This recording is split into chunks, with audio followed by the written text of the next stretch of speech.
On behalf of Cybervision Systems, I would like to welcome you to one of the most beneficial and powerfully effective personal achievement programs you will ever experience. The Neuropsychology of Self-Discipline, the master key to success. My name is Richard Gebhardt, and I'm going to be your guide as we explore, learn, and use this fascinating and effective program for developing your power of self-discipline, the iron will, the inner strength and drive you need to achieve your life's goals and ambitions. This program is the result of many years of thoughtful scientific inquiry and research. In an attempt to discover and understand the main driving force, the core source of inner power that separates the dynamically achieving person from the unfulfilled, underachieving masses, Cybervision Systems has directed its financial and human resources to find the answer. Through its association with the famed Stanford University Neuropsychological Research Laboratory, and through 7 years of intensive investigation into the science of human achievement, Cybervision Systems has uncovered what it believes is the master key to success. The master key which unlocks the raw potential that lies dormant within the heart and mind of man.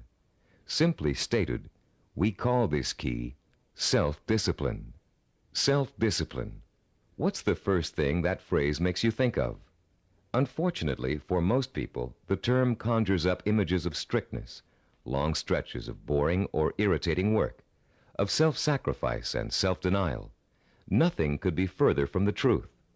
Truly self-disciplined people are not bored, unhappy, or suffering from any kind of deprivation.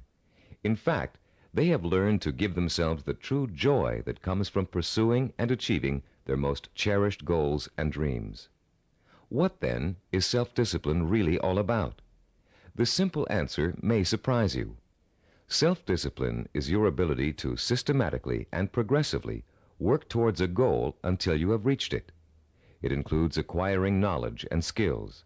It's your ability to become positively obsessed, single-minded, and efficient, to strive without giving up, to work consistently day after day, week after week, and year after year until your purpose is fulfilled.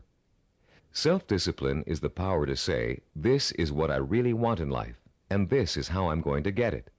And if I have to give up some other things, I will, because it's worth it in the long run. To be self-disciplined, you must learn to develop the kind of obsession that glows like a beacon in a storm. You must learn to watch that light and steer your course towards it, no matter what gets in your way or how long it takes. Like a sailor, you must learn to use the skills that will point you in the right direction, and you must keep on using all your knowledge, skill, and energy to stay on course until you have reached your destination. Self-discipline is the single ingredient that makes success possible for anyone who dreams of achieving great things. Without it, there would be no Olympic gold medal winners, no great artists, musicians, or writers, no brilliant inventors, Grand Prix winners, or multimillionaires. Every person who has made an enduring success of his or her life used self-discipline to get there. If self-discipline is so effective, why don't more people have it? Unfortunately, we live in a quick-fix society where old-fashioned effort isn't appreciated. Nearly everyone wants to be an overnight success. People spend their money as soon as they make it to get instant gratification through material things. And then the same people wonder why they're not getting anywhere. The truth is, without paying the price and without making an effort, most people will fail at what they set out to do. It takes years of hard work and discipline to master a skill or craft. Years of putting in 7-day work weeks to build a business from scratch into a multi-million-dollar operation. Years of schooling and internship to get a medical degree and start a doctor's practice. And years of tempering and seasoning to become a prima ballerina. We all greatly admire successful artists, business people, and doctors, among others. But how many of us are willing to put in the years of work it took for these people to get where they are? The late Ray Kroc, the founder and guiding genius behind McDonald's restaurants, told a wonderful story about the contrast between the self-disciplined achiever and the wishful thinker in a speech he gave to MBA candidates at Dartmouth College.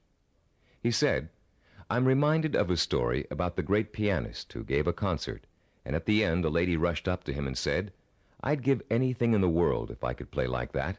And he said, "No, you wouldn't." She could have if she wanted to. Anybody could. I know, as a piano player, that piano playing is mechanical to a great extent.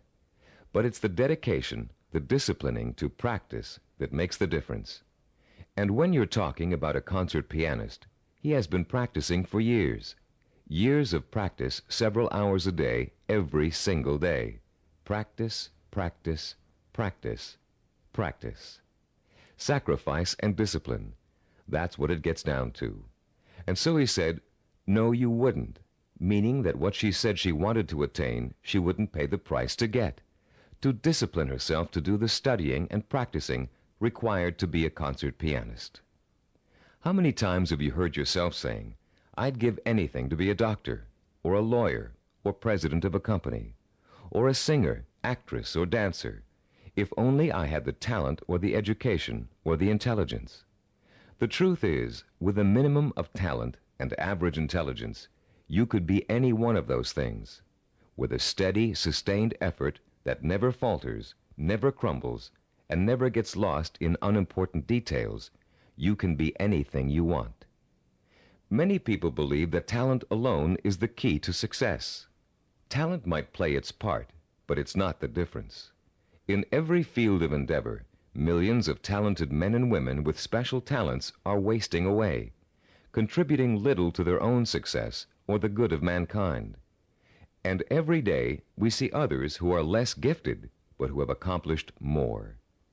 Many believe that education is the key to success.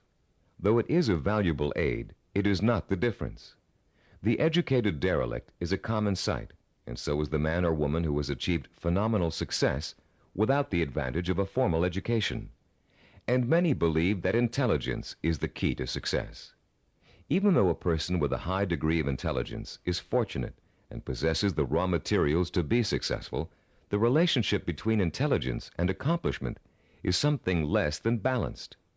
Every day we encounter highly intelligent people who barely get by, and their opposite number, men and women of average intelligence, but superior achievements. The one quality which sets one man apart from another, the one key which lifts one to every aspiration, while others are caught up in the mire of mediocrity, is not talent, formal education, nor intellectual brilliance. It's self-discipline. With self-discipline, all things are possible. It's the closest thing you could have to a wish-granting fairy godmother. Without self-discipline, even the simplest goal can seem like the impossible dream. In America today, the greatest cause of failure is the lack of self-discipline. Lacking self-discipline, millions of American dreams turn to ashes. With lofty visions of success, many people don't know that it takes more than wishful thinking, shortcuts, gimmicks, and get-rich-quick schemes to achieve excellence. Somehow, most people have lost sight of the age-old truth that anything worthwhile achieving takes time, organized, persistent effort, and more time. As you look around you, you'll see the many obvious fruits of the undisciplined mind: poverty, unhappiness, and drugs, the social cancer of a quick-fix society. But it is the not-so-obvious, more subtle effects of the lack of self-discipline that we address here, the raw power and potential of talented and intelligent people that lies dormant, unchanneled, and wasted, untapped and unfocused because of the inability of these people to commit and mobilize themselves to a course of consistent action. The lack of self-discipline is the #1 killer of achievement in America. Successful people have one thing in common. They set their sights on a goal and work every hour of every day towards reaching it. They learned what they needed to do to reach that goal, and they found a way to do it. If it meant taking on an extra job, they took the job. If it meant going to school at night, they attended evening classes. If it meant working countless hours 7 days a week, they worked the hours. If it meant relocating themselves and their families, they moved. Success consists of self-discipline, and self-discipline consists of doing whatever you have to do for as long as you have to do it to get where you want to be. If you truly want to seek your fortune, You must develop the inner strength to relentlessly pursue your vision day after day, week after week, month after month, year after year, until it becomes a reality. And it will become a reality. Stop and think about all the things you wish you'd accomplished, the things you know you could have accomplished if you'd only had the self-discipline to pursue them. Would you have gotten more education? Practiced and practiced at your favorite sport until you had a chance of becoming a pro? Learned to read and write music and play an instrument? Study engineering so you could design and sell the ideas you're always dreaming up? Actually, there are things you've accomplished through self-discipline way back in your childhood. Just think, how long did it take you to learn how to walk? For how many weeks and months did you struggle to stand upright?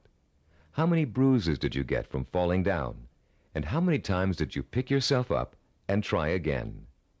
You learned to walk because, as a toddler, you became obsessed with learning to walk. You were determined to learn, no matter how hard it was at first or how long it was going to take. Every step you took was a small victory, and every time you fell down, it was just an excuse to start all over. Children are naturally self-disciplined because children believe that everything is possible. Children don't say, "I can't do it." Children say, "I want to do it." When you want something badly enough, and when you believe in it strongly enough, self-discipline will get it for you. Self-discipline is the most powerful tool you own for bridging the gap between wishful thinking and real fulfillment. Without it, you can only stare, as author Amy Gross says, like a window shopper at the good things of life and shrug and move on. You can have those good things by developing the self-discipline to achieve them. What do you want that you're willing to pay the price for?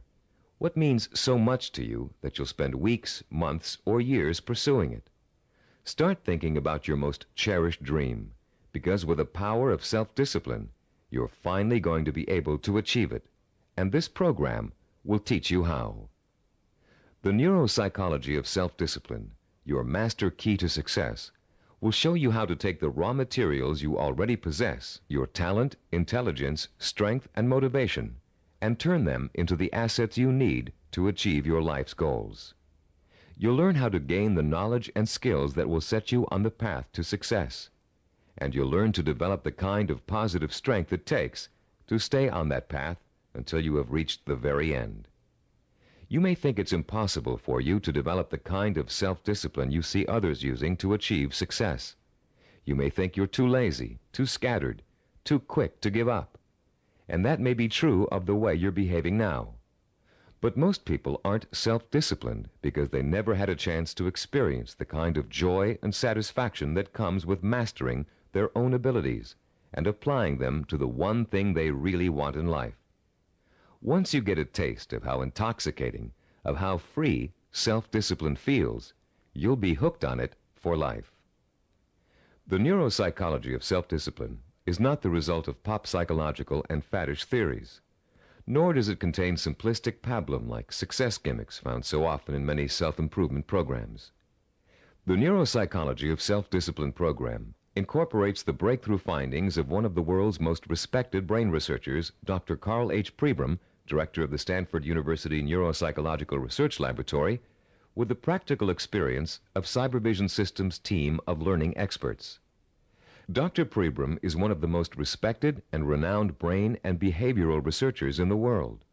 Trained as a neurosurgeon, Dr. Pribram has been conducting research into the brain and behavior for over 30 years.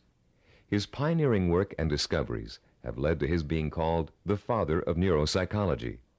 Besides his responsibilities at Stanford, Dr. Pribram also serves as the Director of Advanced Research for Cybervision Systems.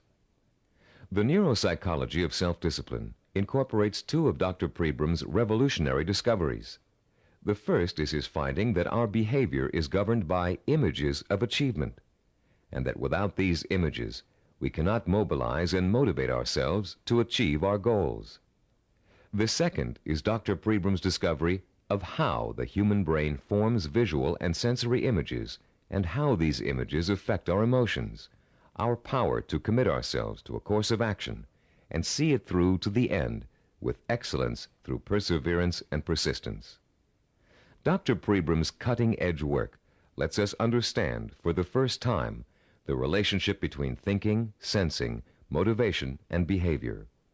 And by collaborating with Dr. Prebram, Cybervision Systems has been able to develop a powerful technology that enables you to harness your own mental processes and motivate yourself to develop the kind of iron will that will carry you through thick and thin to achieve your goals, achieve them well and completely, and enjoy the journey every inch of the way. You don't have to be a scientist to understand, apply, and benefit from these principles. All of the complex research, development, and testing has already been done for you. We've turned Dr. Prebram's research results into a simple but powerful technology anyone can use to learn the beauty and joy of true self-discipline. Your Neuropsychology of Self-Discipline program centers around 3 points of organization. First, in Session 2, you'll be introduced to a description of 10 characteristics of goal-achieving, highly disciplined people. Countless hours of research and interviewing went into gathering this information, all to discover the tools these people used to develop and exercise their powers of self-discipline. These characteristics will become a model or benchmark that you will strive to incorporate into your life. By keeping these characteristics close in mind, you'll have an achievable ideal against which you can measure your own behavior and habits as you strive to acquire and make permanent the skill of self-discipline. The second crucial section of this program is what we call the Knowledge and Information section. In Session 3, you'll be systematically guided through the easy-to-understand and learn principles of Cybervision's power of self-discipline. You'll learn once and for all that the power of self-discipline is the master key to your success. Not only will you learn why, but you'll thoroughly understand, in depth, the power principles of self-discipline. The third, and to you the most important section of the program, is what we call Action and Implementation.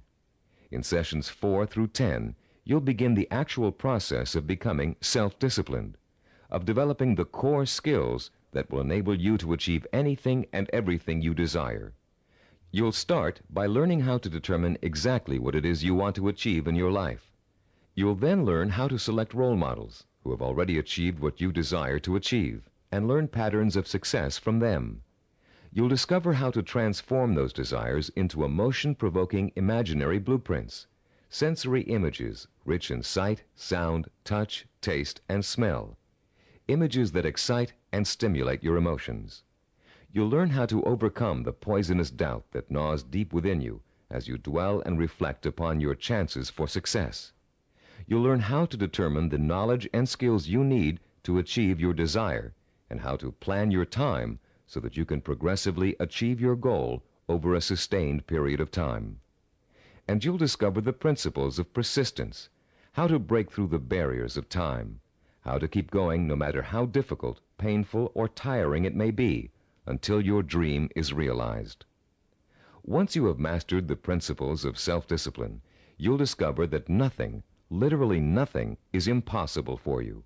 You will feel like a lean, hungry lion who has just been set free from temporary captivity, proud, aggressive, and equipped with the instincts and tools of survival. Included with this program is a personal study guide. It was designed to assist you in mastering the materials and applying the techniques contained in the audio cassettes. Use it well, for it will help you every step of the way in developing the power of self-discipline.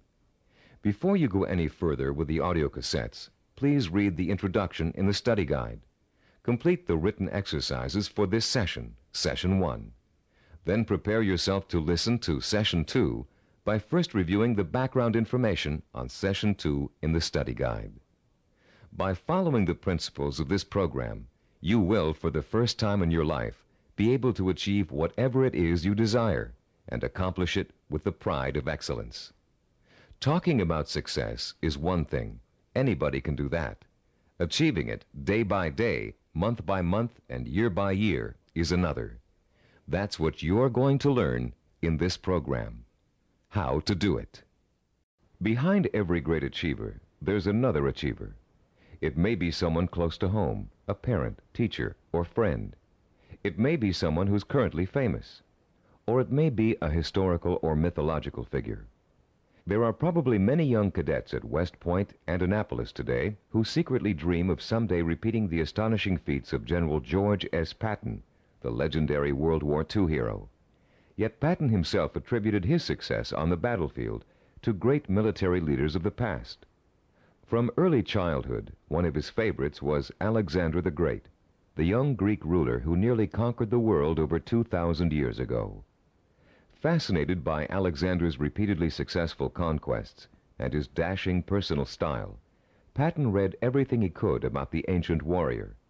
Soon he came to know Alexander intimately, his personality, his leadership style, his way of thinking and solving problems, his military strategies. And finally, Patton got to the point where he could think like Alexander the Great, act like Alexander the Great, and get results like Alexander the Great. When he planned his battle strategies, Patton used tactics that followed along the lines of Alexander's greatest military achievements, and they worked. Patton was so successful in battle after battle that the Germans considered him to be the Allies' greatest weapon. Patton had Alexander the Great and his own disciplined personality to thank for his success. But Alexander himself had someone else to thank for his own brilliant military maneuvers. Alexander drew his inspiration from the mythical Greek god Hercules. After studying everything that had been written and that was known about the mythical god of courage and strength, Alexander began to pattern his thinking, personal style, and actions after him. There are countless other examples of the great learning from the great. Baseball champion Babe Ruth was once asked how he developed the hitting style that made people call him the king of the home run hitters. Ruth replied that he had simply studied and copied the greatest hitter of his time, a player called Shoeless Joe Jackson. Most, if not all, great achievers draw their inspiration, their style, and their strategies from role models.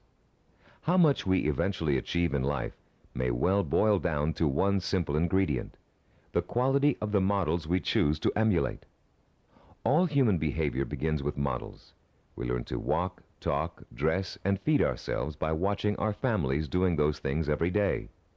But we learn more than simple everyday activities from the people who surround us as we grow up. We also learn how to think and behave by watching the way they do. Some people have excellent role models, successful parents, or a family friend who has achieved far beyond the ordinary. But having a role model is just the first step toward becoming a disciplined achiever. You must use that model, make it a part of your own personality in order to succeed. This program will take you through the entire process, from start to finish. In this session, you're going to start by being given a role model of your own, a model of the disciplined, motivated achiever. You'll learn the 10 dominant characteristics of that model and be able to compare your own behavior to it. And you'll also learn about its opposite, the undisciplined underachiever, and why that person is destined to fail. Years of research have gone into the creation of this model. Cybervision has studied people who have been successful in business, education, science, the arts, and other fields. These people were tested for the possible presence of dozens of characteristics and attitudes. And when all was said and done, Cybervision found 10 qualities that were common to every one of them. Understanding the characteristics of the highly disciplined achiever can be as inspiring to you as Alexander the Great was to George Patton.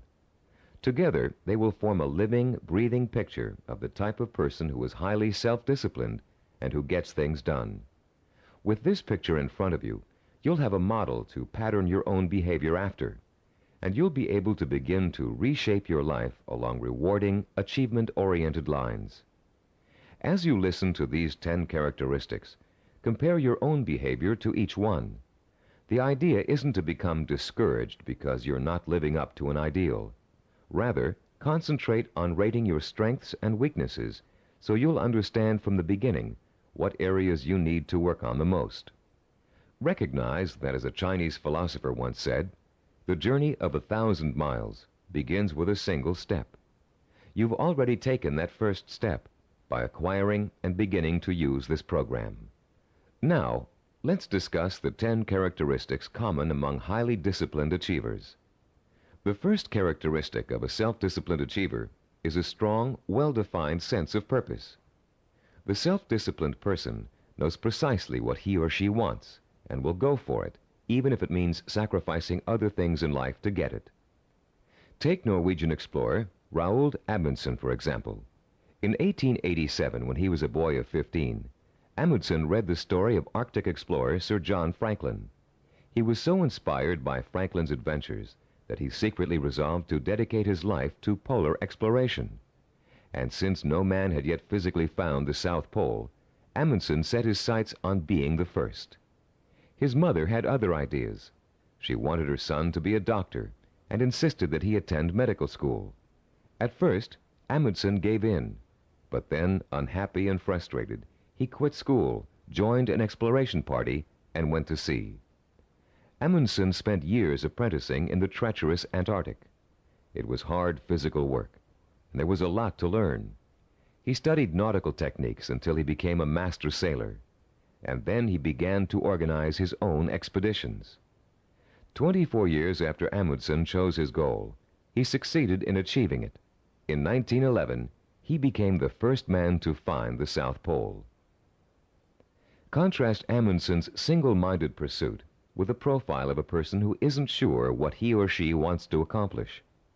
The purposelessness personality drifts through life uncertainly, always searching, never finding. This is the type of person who changes jobs, leaves relationships, and starts projects but never finishes them. It's someone who never stays with anything long enough to become successful at it. People today are becoming more and more afraid of commitments. They're afraid of committing themselves to one career. They're afraid of committing themselves to one relationship. They're even afraid to commit themselves to staying in one place for very long. They talk about leaving their options open. Ironically, these people are very much committed to failure, because without a sense of purpose, they can't apply themselves to any one thing, and without applying themselves, they can never succeed. Look around you, and you'll see 40-year-olds and 50-year-olds who are still jumping from job to job, from relationship to relationship, always searching for an answer somewhere. They'll never find it. The second characteristic of the self-disciplined person is that he or she seeks out and uses positive role models, often called mentors. Patton found and learned from Alexander the Great. Roald Amundsen got his inspiration from Sir John Franklin. To be self-disciplined, you must find a mentor who can inspire you with his or her own example of discipline. This person will instill you with a sense of real possibility, the belief that if he can do it, so can I. The person who has no self-discipline tends to identify with and tries to emulate people whose values are quick fix. The undisciplined think success can be achieved through gimmicks, luck, or who you know. For this reason, they actually distrust and resent the truly successful. They cannot bring themselves to admit that it takes hard work and consistent effort to reach a lifelong goal. Rather than working to get their own lives in order, these people blame their lack of success on bad breaks. They will always have bad breaks until they give themselves a break. The third quality that distinguishes the self-disciplined person is the strength of his or her imagination. Self-disciplined people use a goal-setting technique called sensory vision. Robert Kennedy's immortal words explain it very well. Kennedy, himself a highly disciplined achiever, said, "Some men see things as they are and ask, why? I see things as they could be and ask, why not?" The key to developing this kind of vision is learning to use your imagination in a clear, creative way. Once you've decided on a goal, you must learn to visualize the outcome with strongly detailed, sensory-rich images. You must learn to clearly imagine the rewards of success through sight, sound, touch, taste, and smell. The French have an expression, déjà vu, which means already seen. The self-disciplined, when they reach their goal, have this sense of déjà vu, because they have already been there thousands of times in their imaginations. You can be sure General Patton knew what victory felt like long before he fought his first battle. And for Roald Amundsen, reaching the South Pole must have felt like a homecoming. The great film director Alfred Hitchcock said that the actual process of directing a film was almost anticlimactic for him. By the time production started on each of his films, he had already visualized every single frame and every single camera angle so clearly in his own imagination that making the movie consisted of just going through the motions. Hitchcock began each project with a template of what he wanted clearly and firmly set in mind. Those who lack self-discipline also lack vision. They have only the vaguest images of goals they might, maybe, someday want to achieve. These people are quite capable of creating sensory-rich visions, but unfortunately, they tend to apply those visions to scenarios of failure rather than success. The fourth quality exhibited by the self-disciplined individual is what we call a positive sensory orientation. Achievers dwell on their own past accomplishments as proof of their ability to succeed. They won't admit to failure. In fact, it can truly be said that they don't know the meaning of the word failure. If things don't first turn out as planned, they just chalk it up to experience and keep on working toward their goal. Self-disciplined people are so eager to learn that they feel every bit of life experience just brings them closer to achieving success. They're not afraid to try new approaches if old ones don't work anymore. They never lose sight of their goal, but they're open to more than one way of achieving it. And this kind of positive attitude ensures that they will. Those who lack self-discipline waste precious time and energy dwelling upon past failures. Through a vicious cycle of negative reinforcement, they use those perceived failures as an excuse not to try again in the future. They develop a fear of failure, a fear of making the effort, and failure generates failure. If you're convinced you can't do something, you won't be able to do it. The characteristics we've discussed so far all add up to a quality called self-assurance. The self-disciplined have a strong gut-level belief in themselves and their ability to succeed that is truly unshakable. Deep down in their hearts, they know they can do it, and no one can convince them otherwise. When Christopher Columbus set out to find a new route to the West Indies, Europeans thought he was crazy. The world is flat, they told him. If you sail west, you'll fall off the edge and be devoured by monsters. But Columbus believed the world was round, and he stubbornly applied to every monarch in Europe until he found one who would finance his voyage to what turned out to be the New World. The disciplined achiever is fueled by self-confidence, but the undisciplined are hampered by self-doubt. This foreboding of failure haunts them in everything they attempt to do, and effectively slams the door shut on any possibility they might have of succeeding. The sixth characteristic that self-disciplined people share is their ability to plan and organize. The self-disciplined achiever knows how to take his or her goal and break it down into pieces that can be worked on one at a time. Priorities are set, and the important tasks are tackled at the beginning. This practical, methodical approach is the only way to achieve success, no matter what your endeavor. When Henry Ford designed the Model A, he had a goal in mind. He wanted every American to be able to afford to own a car, his car. But in those days, cars were hand-built, and the time and effort involved in making one resulted in a very expensive price tag. Ford knew he had to find a faster, cheaper way to build cars. So he patiently worked and planned out a radical new idea, the assembly line. Each person on the line would perform just one task, enabling them to perform it quickly. And an entire machine could be assembled in record time. People laughed and said it wouldn't work, but Ford had spent years planning it out in every detail, and it did work. The assembly line became such a success that other industries began to use it as well. One man's careful and patient planning launched a new industrial era. Contrast Henry Ford with the typical man on the street. His attention is scattered, and he's disorganized. He either has no idea what he's going to do next, or he has so many irons in the fire that he can't keep track of them all. Maybe he's trying to start a business, but he's busy hiring employees when he still doesn't have any clients or office space. Maybe he's decided to switch careers, but he's already planning how to spend all the money he's going to make, even though he's going to need 4 more years of schooling before he can begin to practice his new career. This type of person is wasting time and energy. Without a detailed game plan, and without following that plan as closely as possible until you reach your goal, you can spend your life floundering among half-started projects and missed opportunities for success.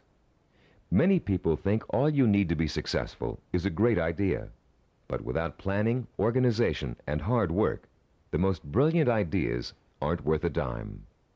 Which brings us to the 7th characteristic common to self-disciplined achievers: their ability to acquire the essential knowledge and skills they need to put their game plan to work. Achievers recognize how important it is to learn, and they're willing to make the necessary sacrifices to complete their own personal education. Sometimes this means going back to school. Sometimes it means spending weeks or months gathering information on a particular subject and talking to the kinds of people who can help. Sometimes it means taking a new type of job just to acquire certain skills. What it always means is a commitment to learning what must be learned in order to make a goal achievable.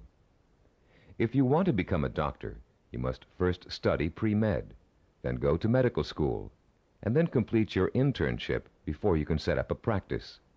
Anyone who thinks he can become a physician without doing all of those things is just dreaming. If you want to run your own business, there are ways of approaching your business education. You can go to graduate school and get an MBA. You can work for someone else in the type of business you want to start and get hands-on experience before going off on your own. You can find a partner who knows how to run a business and take on less responsibility in the beginning, watching what your partner does and learning the essentials. Those without self-discipline are always looking for shortcuts. They take weekend courses and think they're highly qualified for a new profession. They listen to one person's advice and think they've heard it all. They try to start a business without business plans. Going through a real learning process is too much trouble. Why is it so much trouble? Because the undisciplined person lacks patience, the 8th quality on our list of self-disciplined characteristics. The kinds of patience Christopher Columbus and Henry Ford exhibited. The kind of patience engineer Washington Augustus Roebling demonstrated in finishing the building of the famous Brooklyn Bridge. Roebling's father, John Augustus, was the brilliant engineer who designed the Brooklyn Bridge and began overseeing the building of it in 1869. It was going to be the first steel suspension bridge in the world, a feat of engineering for its time. But the project had hardly begun when the elder Roebling suffered a fatal accident, and someone had to carry on. That someone turned out to be his son. Washington Augustus Roebling took over where his father left off. But just 3 years later, he contracted Caisson's disease from spending so much time underground. The illness left him almost completely paralyzed, in great pain, and confined to a wheelchair for life. Some people would have given up the project under those conditions, but Washington Augustus didn't. Instead, he moved to an apartment in Brooklyn Heights that overlooked the bridge, and he sat all day at the window, watching the work as it progressed and supervising it from his living room. Messengers ran back and forth, conveying his instructions to the workers on the bridge. Washington Augustus worked this way for 11 years, until the bridge was opened in 1883. Obviously, the younger Roebling's patience paid off, mostly because he, like other self-disciplined achievers, was not intimidated by time. Roebling would have sat at that window without complaint for 20, 30 years or more in order to finish his project. It meant that much to him. Later in this program, we'll explore further the special relationship between the highly self-disciplined and time. For now, we'd like to point out that time becomes immaterial to those immersed in pursuing a goal. Hours pass as if they were minutes, weeks as if they were days, years as if they were months. The self-disciplined do not worry about time. They also see time as a tool. Accomplishment takes time, and people who wish to achieve have all the time in the world. Because every moment they're working towards their goal, they know they are coming 1 minute closer to reaching it. And for the self-disciplined, getting there is at least half the fun. The undisciplined view time as an enemy, something to beat. You'll hear them say, "I want it all now. I can't wait." Unfortunately, these people don't realize that time is going to pass anyway, and if they're not working toward their goal, they're only wasting the time they feel is so precious. The self-disciplined are persistent. This is the ninth quality that contributes to their success.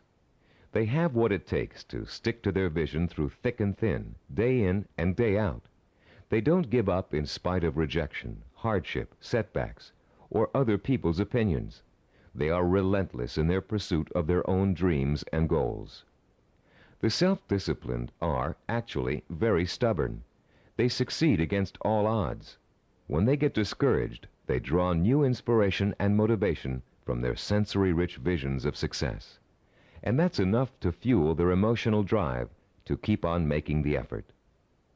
Ellie Hawkins, a mountain climber, is a good example of someone who just wouldn't give up even when the odds turned against her. She set out to climb a particularly difficult face of Yosemite's treacherous El Capitan. Ellie undertook this climb to prove that dyslexia, a learning disorder from which she suffers, can be beaten. In the middle of the climb, Ellie slipped and suffered a rope burn on her left hand that was so bad she almost lost complete use of the hand.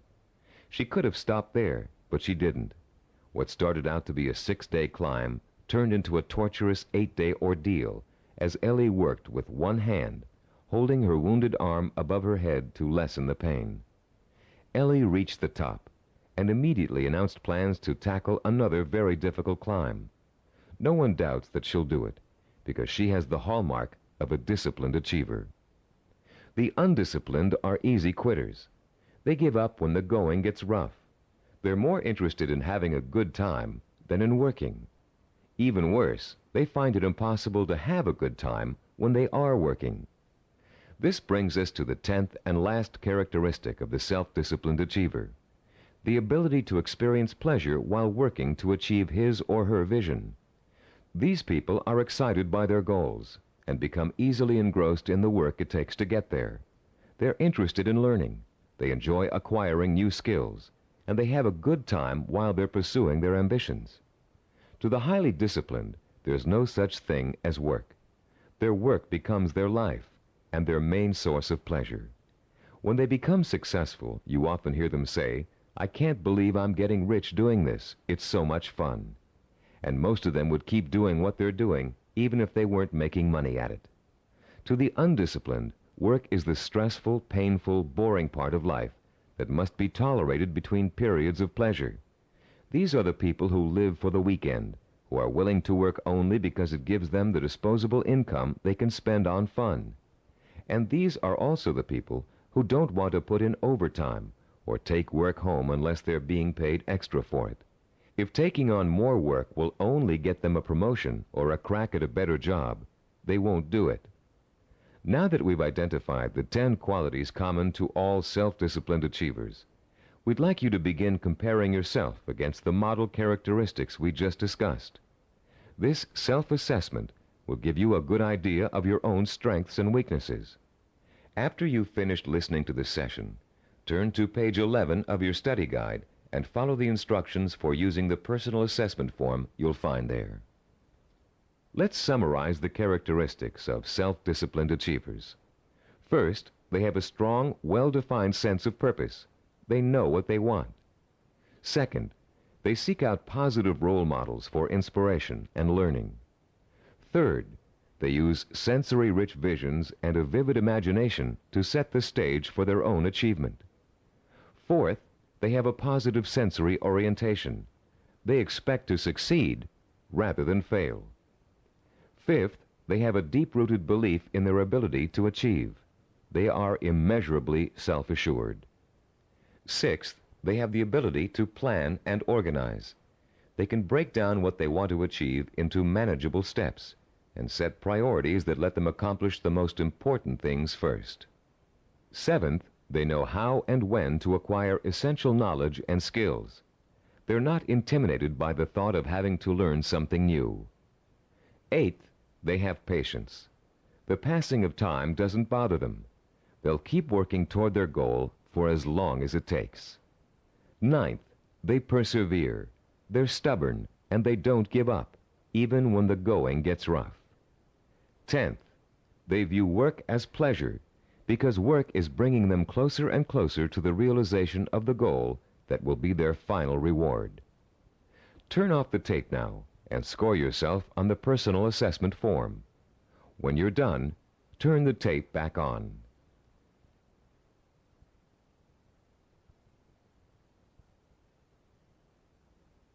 Welcome back. We hope you're not too discouraged by an honest assessment of where you stand now in terms of self-discipline.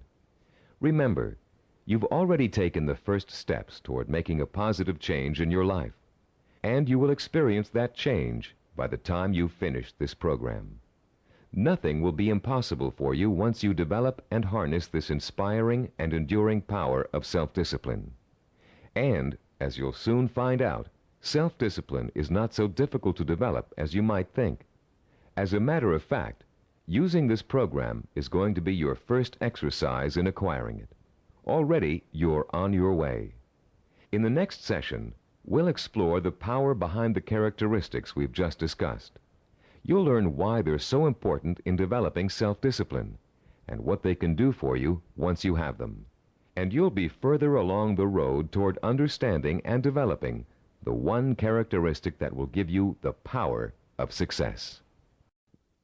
After completing Session 2, you should now have a clear picture of your strengths and weaknesses as compared to the model of the self-disciplined achiever.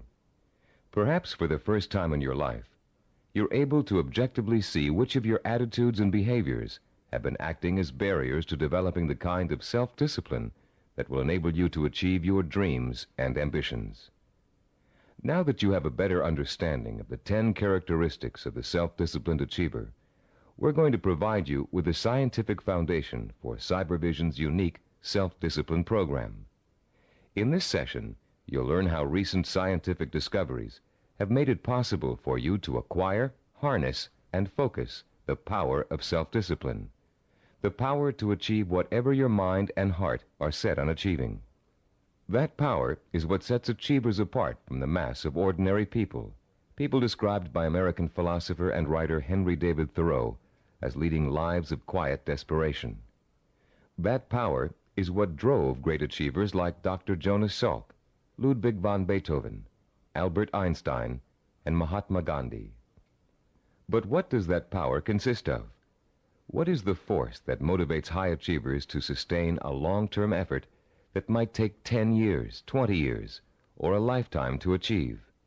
More importantly, if we can define and isolate such a force, how can you or I tap into it? The force exists, and it has a scientific basis. By the time you've completed the Neuropsychology of Self-Discipline, you'll understand its origins, its strength, and its power. And you'll be armed with all the tools you need to stay in touch with that force in order to accomplish anything you set out to do. There are many self-improvement programs that, like crash diets, offer good short-term results but stop working after a few days or weeks. These programs tend to rely on one of 3 kinds of motivation. The first is evangelical. A powerful orator, we'll call him Speaker X, comes to town with promises to increase motivation and production after a single seminar or series of seminars. Perhaps your boss encourages you and your coworkers to go. Perhaps he even purchases a block of tickets. Meeting night arrives, you attend, and the speaker is indeed inspirational, as are the bells and whistles and songs and slogans that accompany him. It is a fever-pitched, emotionally charged experience that Speaker X has to offer. As he exhorts you to live up to your enormous potential, to work harder, better, and more enthusiastically, to use your talents, to use your mind, you feel power welling up inside you, and the people around you are feeling the same kind of power inside them. Yes, you're all saying, we can be more productive, we can have a better attitude, we can get ahead if we want to. The very air becomes charged with mass enthusiasm. The next day, you're at your desk a half hour early, and you work a half hour past normal quitting time. The same thing happens the day after. You start planning new ways to accomplish your work more effectively. You're feeling happier about the work you're doing. And for the next few weeks, it looks like you're getting more work done in less time than you ever have before. But soon, your enthusiasm begins to fade, and your pace starts to slow down. Even if you have the audio tapes of the speech, it's hard to recapture and sustain the original emotion you felt in the presence of an inspired speaker.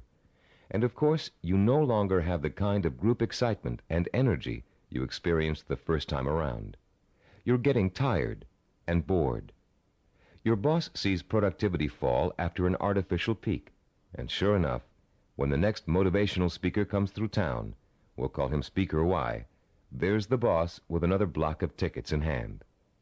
This evangelical form of motivation may get short-term results, but it creates an unhealthy dependence on external hype. It's like a drug addiction. You need more and more of an artificial stimulant to reach the same level of false well-being. When you get your shot of motivation, you become enthusiastic and energetic. When the shot wears off, you get sluggish and lethargic. The same problem exists with the second major motivational tool that most self-improvement programs rely on: external rewards, like money, prizes, bonuses for reaching quotas. These are essentially pats on the head from the boss, often desirable pats, but still pats on the head, signals that you've pleased someone else. This method works very well on children. Unfortunately, it tends to create a childlike dependence on outside rewards, even in adults. Like evangelical speakers, this carrot and stick approach produces only short-term results. External rewards do not increase individual commitment, and most people tend to adapt to them quickly, soon expecting bonuses as a matter of course, and not because they performed above and beyond the call of duty. Rewards are manipulative. People who give them out are always asking themselves, how can I motivate my staff?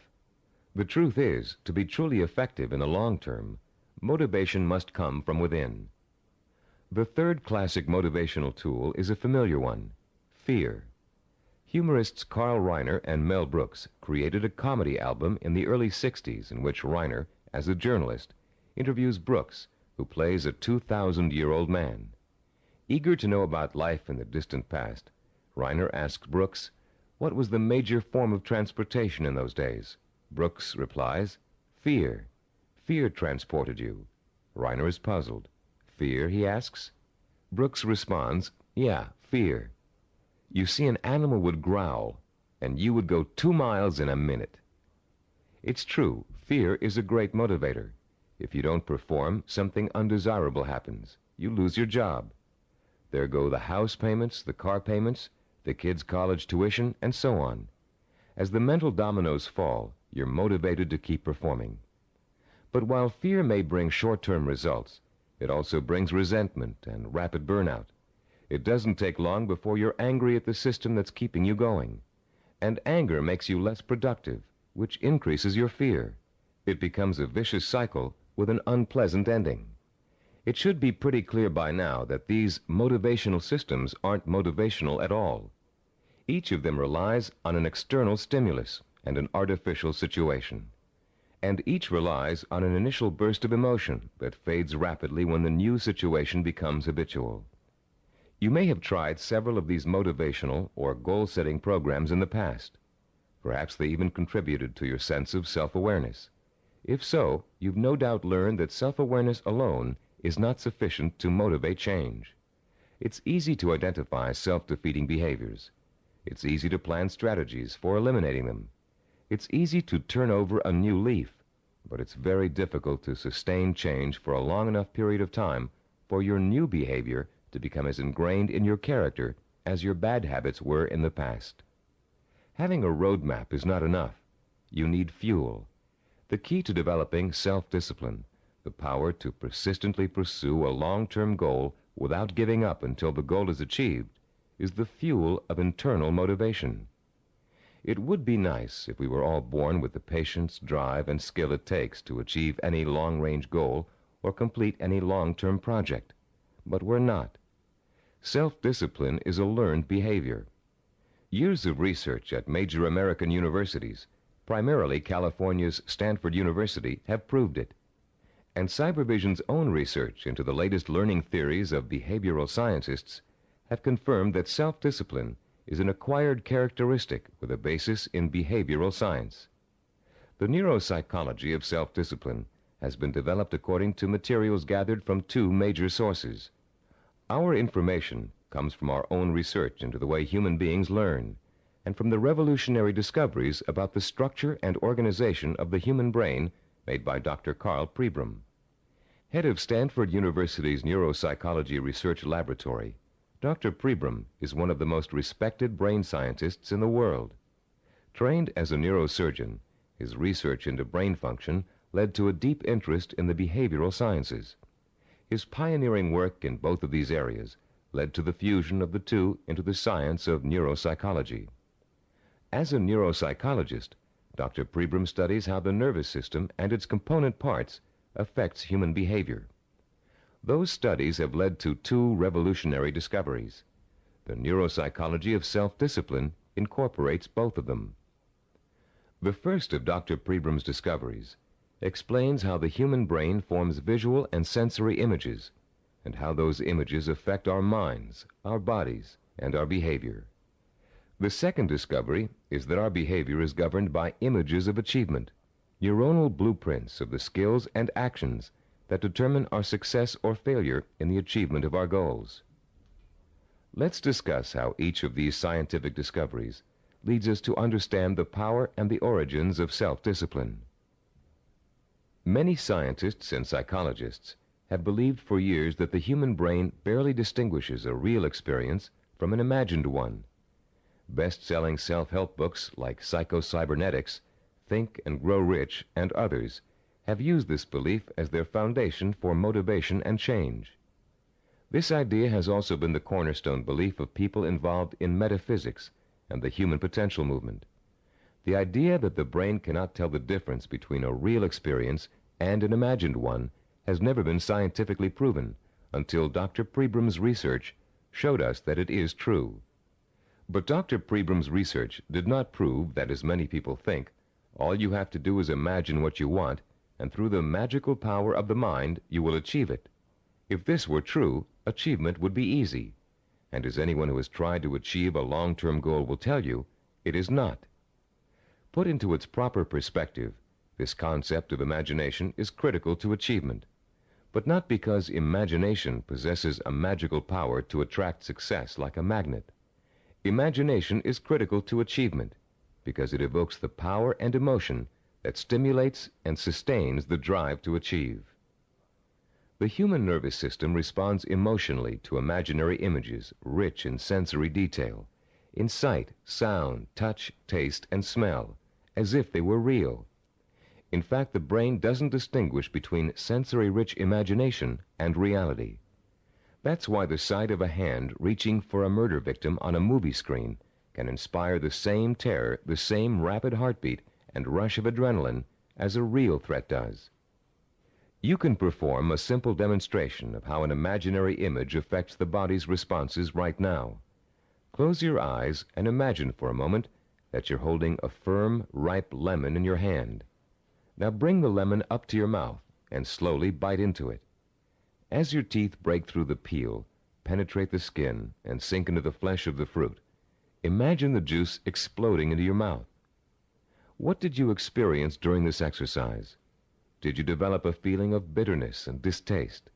Did you pucker up in response? Did you begin to salivate, as you would if you really took a bite out of a lemon? The feeling of bitterness is an emotional response, provoked by the imaginary sensation of the lemon juice being absorbed by the mucous membranes in your mouth. The buildup of saliva was a physiological response. Saliva neutralizes the acid level in lemon juice.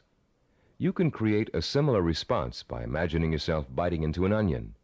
Rather than experiencing a sense of sourness and a watering of the mouth, your eyes will begin to burn and tear. This power of imagination to create physiological and psychological responses is crucial to the survival of the human species. The images of love and eroticism stimulate sexual response for reproduction. The image of fear stimulates the fight or flight response for survival. But our brain's ability to respond to images is a two-edged sword. The person who is dominated and controlled by emotional impressions becomes a victim of his own sensory images. These people act impulsively in response to their feelings. They have little control over their environment. They are easy prey for fear, superstition, and con artists. They are usually unhappy. On the other hand, the person who understands the power of imagery and who can deliberately harness a flood of sensory images to reinforce an intellectually formulated plan has a lifetime source of energy to apply toward positive action. This person uses emotion as fuel. Only when the imagination is harnessed and focused on the benefits and rewards of a specific goal can we light the fires of self-motivation and develop the kind of self-discipline that will help us achieve that goal. Dr. Pribram made a second significant discovery in his research into the brain and human behavior. He found that all of our actions are governed and driven by what he calls an image of achievement. That image of achievement is actually a mental blueprint for reaching a goal. It is made up of images rich in sight, sound, touch, taste, and smell. And in the mind of a highly self-disciplined achiever, it serves as the source of emotional fuel that drives him to work long and hard to reach his goal. Wimbledon tennis champion Stan Smith reported that once he realized that he could compete with some of the world's best tennis players, he established a vision of himself becoming the #1 tennis player in the world. He imagined winning the Wimbledon title years before he actually achieved it. He saw himself receiving the trophy, dancing at the winner's ball. He felt the worldwide acclaim that would accompany his success. He used that vision as an emotional well from which to draw the necessary strength, persistence, and perseverance to spend thousands of hours in practice and competition, developing the skills and experience that would eventually see him to the realization of his dream. Have you ever heard someone say, "I wanted it so bad I could taste it"? That's the kind of stimulus that motivates the self-disciplined achiever. Not only can the achiever taste victory, he can see, smell, hear, and feel it too. After years of research, we now know that such deep, sensory-rich images are the actual language of the brain. Although it is actually far more complex, the brain can be compared to a computer. Computers, also referred to as hardware, can do nothing by themselves. They are simply the vehicles for programs called software that tell the computers what to do. Think of the brain as hardware and the imagination, images of achievement, as software. Images of achievement tell your brain what to think, which in turn tells you how to act. The right images can set in motion a chain of events that will lead you towards any kind of achievement you can imagine. Author Joe Himes describes watching a Taekwondo master named Young Tai Lee practicing blows against a straw-covered board. Lee pounded his fist again and again against the board, oblivious to the fact that his knuckles were bleeding. When Lee's practice was over, Himes asked him whether his hand hurt. Lee replied, "Not until just now, when I thought about it." When Himes looked astonished, Lee explained further, "When I was striking the Makawara board as you came in, my mind was on my home in Korea. Though I was standing here, I was seeing the mountains I knew as a youngster and the children I played with, hearing their laughter and my mother's voice. I was unaware of the pain in my hand." Lee then told a dramatic story of his own Taekwondo master, who once underwent a sinus operation with only his own concentration for an anesthetic. "How was that possible?" Himes asked. "Regulate your breathing," Lee replied. "Fix your eyes and mind on something else, perhaps a rock or a spot on the floor or ceiling. Concentrate on that object, savor it, taste it, give it color, and smell the dimension. Let it absorb all your thoughts and concentration, and the pain will diminish." If we replace the word object in Lee's description with the word goal, we have the perfect description of a sensory blueprint.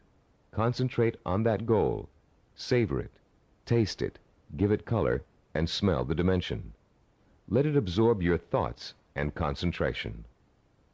This ability to use sensory images to marshal one's powerful sensory impulses toward a goal is the essence of self-discipline.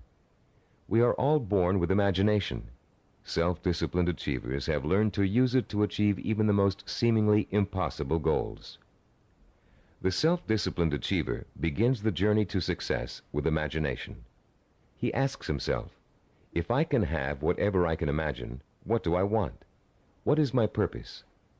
When he has defined that purpose, he uses his imagination to create a vision of achievement, a sensory-rich image that will evoke an emotional response so strong that he is driven to action to bring his vision to life. And when he has achieved that goal, he uses his vision to create new goals, for the self-disciplined achiever never stops. He has learned such a powerful method for becoming successful that the pleasure of succeeding has for him become life itself. The self-disciplined achiever also uses imagination to change his goal whenever necessary. As images evoke emotion, and emotion propels him to act, he gets closer and closer to his goal. And the closer he gets, the more his reality changes. When it changes in such a way as to make his original goal either impossible or undesirable, he changes that goal to fit his new reality. The self-disciplined achiever creates a feedback system that ensures that he will never give up, and he will ultimately achieve what he wants. This is where most people fall down. They're working towards a goal, and suddenly circumstances interfere with that goal. They get sidetracked.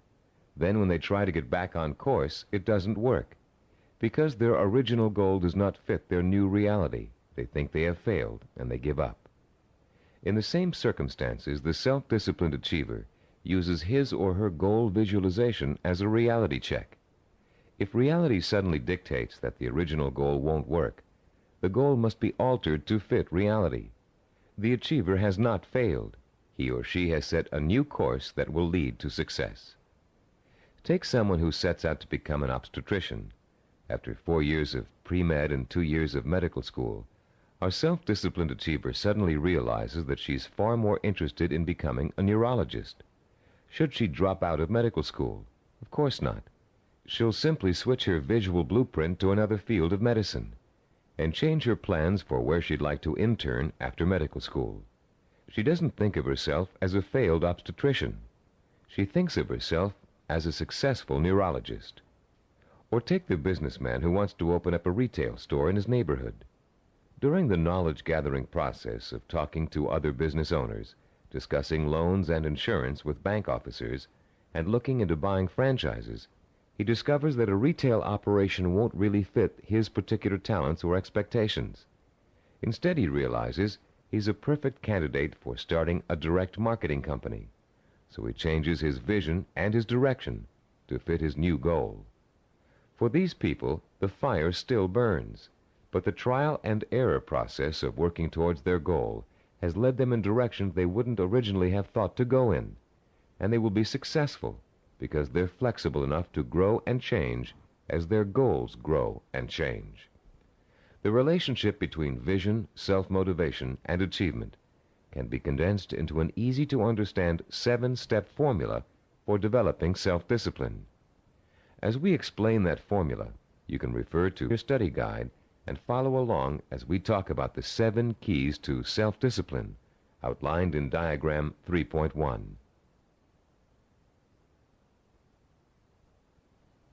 The first step in developing the power of self-discipline is to create a purpose. You must define a cause to which you can wholeheartedly commit your time, resources, and energy. This cause points you in a direction. It gives you a reason for making the effort. It lights a small spark inside you that will soon begin to burn with emotion and drive. The second step is to find role models who have already achieved what you want to achieve. Study their life patterns, their methods and techniques for reaching their goals. Let their example inspire you, and realize that they are normal people just like you, but they are self-disciplined people. With the power of self-discipline, you can achieve as much as they have. With a firm purpose in mind and an exciting sense of possibility sparked by your role models, you'll find yourself developing a strong-willed emotional belief in your ability to succeed. The first small spark of hope is turning into a glowing ember of possibility. In the third step, you'll translate your feeling of possibility into a sensory-rich vision of success. At this point, with a vision rich in touch, taste, sight, smell, and sound in front of you, you'll make the leap from the possible, I think I can do it, to the heartfelt, I know I can do it. Your vision and your belief will fan the embers of conviction until they burst into a flame of emotion that incites you to action. This all-encompassing flame of emotion is the fourth step of the formula. It is what gives you the energy, the creative power, and the desire to single-mindedly see your vision through to its successful completion. Motion is the root word for emotion. The original meaning of the word emotion is, in fact, a moving, a stirring, an agitation, which is precisely what happens when belief in your goal catches fire. The fifth step in our formula is planning, the first bit of action inspired by your emotion. Through effective planning, you can identify and map out the steps you need to take in order to make your vision a reality.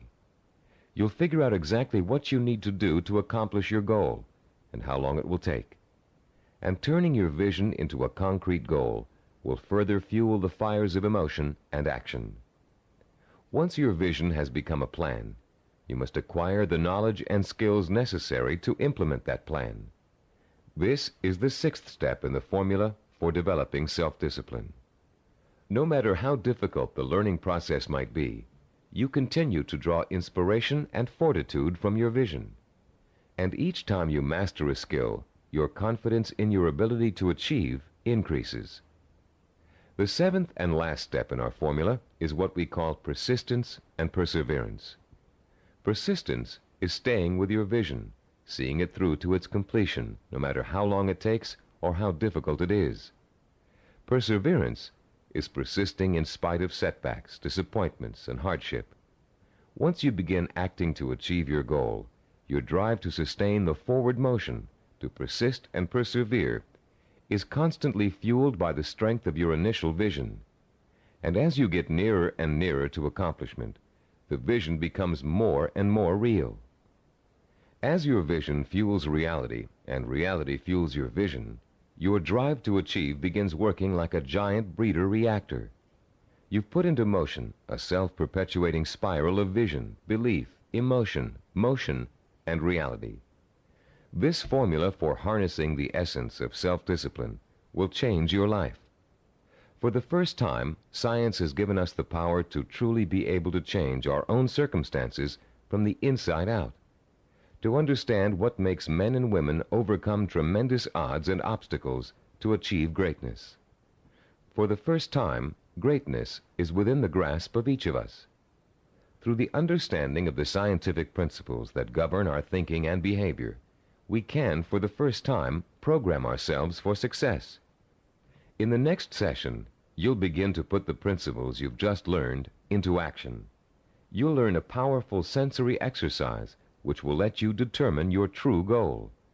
And once you've taken that vital first step, you can begin the exciting journey of action that will propel you towards the ultimate achievement of your heart's desire. At a recent workshop based on the neuropsychology of achievement, Cybervision President Stephen DeVore was asked an interesting question by a young corporate product manager. Mr. DeVore had been outlining the principles of goal setting when the product manager said, "You know, there's one problem I haven't yet solved. We talk about opportunities and goals, but there are so many opportunities to choose from, so many different directions we can go. How do you figure out exactly what you want to go for? How do you focus in on one choice among so many?" This session addresses that very problem, the problem of finding a purpose, and it isn't always easy. We live in a free society filled with opportunities for anyone who wants to take advantage of them. It's wonderful to have so many choices, but sometimes it makes choosing what you really want to do, your purpose, even more confusing than ever. Still, there are ways to narrow your choices down, and this session will show you how to do it. Through an exciting and powerful 4-point exercise, you're going to learn to pinpoint what it is you want most in life out of all the things you may think you want. It will take some effort, some soul-searching, some creative thinking, and the outcome may surprise you. By the end of this session, you'll have chosen and defined what we call a macro purpose. The term macro means large or inclusive. Your macro purpose is equivalent to what creative people call the big idea. It's your main desire, your real purpose in life, your reward for hard work and effort. It's going to become your very reason for existing. Besides defining your macro purpose, in this session you're going to learn what micro purposes are and how they're used. Micro purposes are the stepping stones to your macro purpose. They consist of all the things you need to do to achieve your most important ambition. To help you thoroughly understand the concept of macro and micro purposes, think back for a moment to your early years in school, when you first learned to do simple math. Remember what a struggle it was to understand how to add, subtract, multiply, and divide? Numbers seemed a mystery to you back then, and you may have thought you'd never learn how to perform the most basic math functions. At the time, learning math for you was a macro purpose, and all the elements of learning it were micro purposes. You had to learn to count, for one thing. You had to learn the symbols for addition, multiplication, subtraction, and division. And you probably had to memorize the multiplication tables. As an adult, math seems to hardly be important, but you couldn't balance your checkbook or manage your money without it. And if you're a stockbroker, accountant, retail store manager, or bank teller, among other things, math is an important part of your job. So math was a micro purpose that helped you launch your present career, your macro purpose. If your desire is to earn a college degree, a macro purpose, you must take a certain number of courses and amass a certain number of credits. Each course you take that counts towards your degree is a micro purpose. But if you want to be a doctor, earning a bachelor's degree by itself is only a micro purpose. You still have to attend and graduate from medical school and complete an internship, more micro purposes, before you can be licensed to practice medicine. As you can see, macro and micro purposes change according to your stage in life and what you want to accomplish at the moment. A teenager may enter college with no clear idea of what he or she wants to do except finish school, the macro purpose of the moment. But by the third year of school, that student may decide on a career that requires additional schooling and a period of apprenticeship. So finishing school becomes a micro purpose, a stepping stone to a rewarding career. But macro and micro purposes don't just apply to careers or lifelong goals. Setting a macro purpose and determining what micro purposes are necessary to achieve it is an excellent way to help you accomplish any goal, no matter how large or small. It's a logical and creative process that lets you organize your thoughts and actions to make your goal clearer, more rational, and easier to achieve. Just imagine for a moment that you're stranded alone in the wilderness on a freezing winter day. It's late afternoon, and there's no hope of rescue before the next morning. Somehow, you have to figure out a way to survive the bitter cold night, your macro purpose. Your micro purpose is keeping warm, and right off the bat you can think of 3 ways to do this. The first is to put on some more warm clothes, but you don't have any, so that choice is out. The second is to find shelter, but there's none in sight, and you don't have the time or the tools to build anything before nightfall. The third is to light a fire and keep it going through the night. Since the woods around you are filled with dry logs and kindling, this looks like a real possibility. But you don't have any matches, and as for rubbing 2 sticks together to start a fire, it never worked when you were a child, and you doubt that it will work now. There has to be another way. Looking around you for another solution to accomplishing your macro purpose, you notice a sliver of broken glass on the ground, and there's still enough sun left for you to be able to feel its warmth. Picking up the glass, you hold it so the sun's rays can penetrate its surface and focus on a dry stick of wood underneath. In 10 minutes, the stick is burning. But your ordeal isn't over. After the fire is lit, you have to gather enough logs and kindling to last through the night, another micro purpose. And then you have to force yourself to stay awake all or most of the night to make sure the fire doesn't go out. In the course of this harrowing experience, You've chosen a macro purpose, staying alive, and defined all the micro purposes that went into it. And if you succeeded in accomplishing all of the micro purposes, you also achieved your macro purpose. You survived. Defining your life's purpose and the steps you must take to achieve it may not be a life and death matter, but the principle works the same way. By the time this session is over, you'll have a macro purpose, a clear understanding of what to focus your energy, talent, and intelligence on. And you'll be able to light your own inner fire and feed it with a life-enriching, emotionally compelling purpose. And purpose, as we've noted, is the starting point from which self-discipline and achievement spring. Your first step in determining your macro purpose involves something everybody loves to do: play. You've already learned how important enjoying work is to the highly self-disciplined. To these achievers, work and pleasure are synonymous. Now you're going to get a taste of how easily this can happen. For the next few minutes, I'm going to ask you to work and play as you engage in a process called limitless wishing. Start by closing your eyes and relaxing. Imagine that you're on a beautiful, deserted beach, walking barefoot in the sand. A soft breeze is keeping you cool, and you're enjoying the sound of the waves splashing rhythmically against the shore. As you stroll along the water's edge, you see an object in the near distance that's half buried in the wet sand. The waves splash over its surface, then recede, leaving it exposed to your curious eyes. You wonder what it is, and you start to walk a little faster so you can reach it before it's engulfed by the next wave. In a couple of minutes, you're standing over it, still not sure what it is.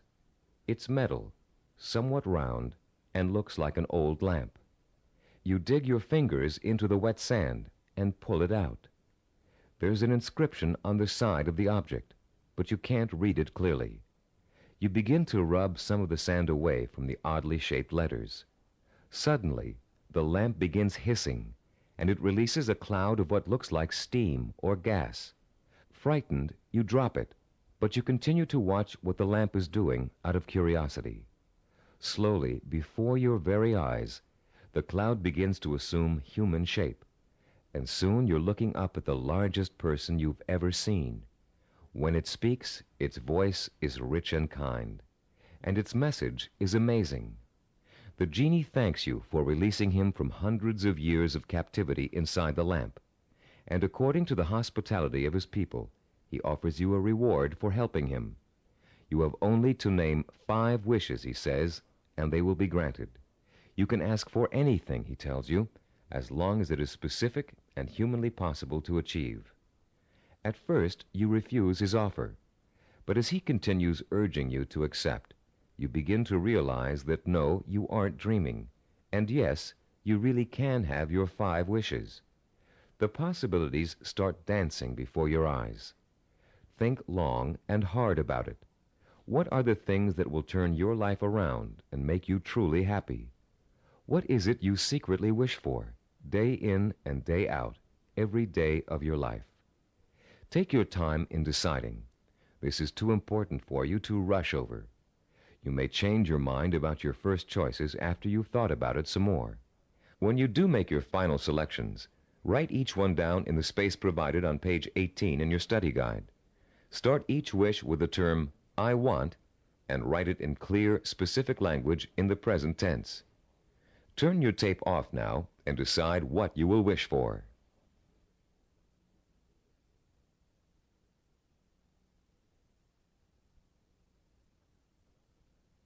Welcome back. You now have in front of you a list of 5 wishes that your mind and heart told you are the most important things in life to you. Now, with a little imagination, you're going to create a scenario in which each of these wishes is fulfilled. This second step of our 4-part process is called wishful imagining. Close your eyes again and picture, in as much detail as possible, that your first wish has come true. If you wished for a great deal of money, imagine how your life has changed now that you've gotten it. Imagine the kind of house you're living in, the kind of car you're driving, the kind of clothes you're wearing, and what you're eating for breakfast and dinner. Maybe you've got a private plane or a swimming pool, a new career, new friends, or the same friends you have now, but with a new attitude toward you. Try to imagine that you're having dinner or drinks with your best friend, and you're explaining to that friend how your new life feels. This is a friend you trust completely, so you can say anything, positive or negative. Really imagine you're there, in the restaurant or bar, being served food or drinks, with people talking around you and soft music in the background. Imagine what you look like. Are you younger, thinner, better dressed? Is your friend looking envious? Picture every single detail, down to the season, the location, the restaurant, the plates and glasses on the table. Repeat this process for every one of the 5 wishes you wrote down. And as you imagine each one coming true, pay attention to your emotional response. Are some wishes easier to imagine than others? Did 1 or 2 really make your pulse quicken with excitement? Are there any that felt particularly comfortable, as if you could just walk right into the scenario and feel at home? Which one seemed to draw you in like a magnet? There will be one wish that unmistakably evokes the greatest emotional response in you. That wish will be your final choice, and you'll be ready to proceed to the 3rd step in defining your purpose, the step we call creative biography. When truly accomplished people pass away, they've generally left behind a legacy of achievement in art, finance, politics, or the social sciences. Biographers and historians then catalog those achievements so others can read about them for inspiration. For example, here's the entry on a man named Thomas Arnold from the Britannica Junior Encyclopedia. The text of this biography also appears in your study guide on page 18. The biography reads as follows. Thomas Arnold, 1795 to 1842. Some people are loved without being respected, and others respected without being loved. Arnold of Rugby was loved by many, respected and admired by everyone who knew him. Born at Cowes, Isle of Wight, this great headmaster and scholar was educated at Winchester and at Oxford in England, where he distinguished himself in classics and history. He left Oxford in 1819, and after 9 years of study and writing was elected headmaster of Rugby School.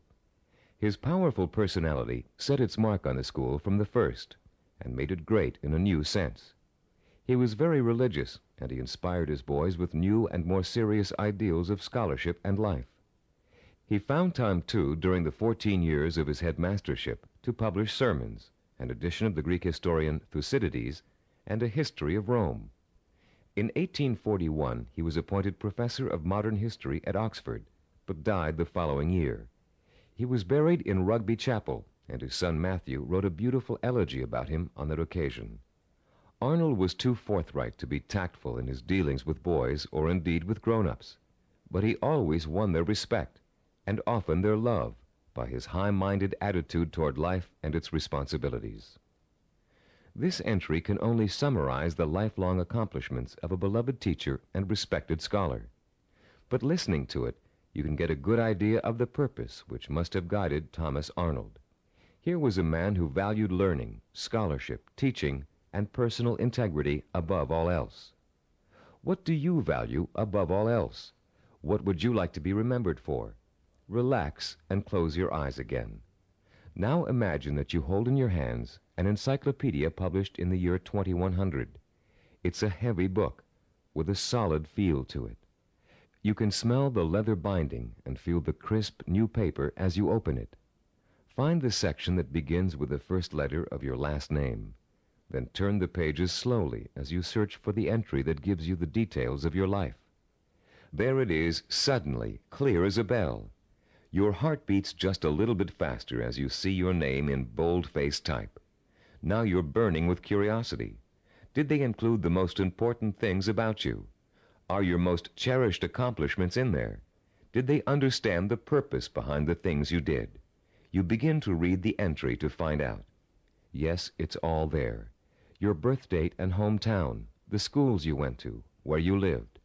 And then the words that describe your highest achievements, your contributions to society. Savor the words as you read them. Let them form a clear picture in your mind of the kind of person you were and what your purpose in life was. When you've finished reading your own biography, turn off the tape and write down what you just read in the space provided on page 19 of your study guide. Don't leave out a single detail. Make sure you paint a vivid picture of the self-disciplined achiever who worked so long and hard in pursuit of a single purpose that he or she ended up deserving an entry in such a distinguished publication. When you've finished writing your own biography, please turn the tape player back on.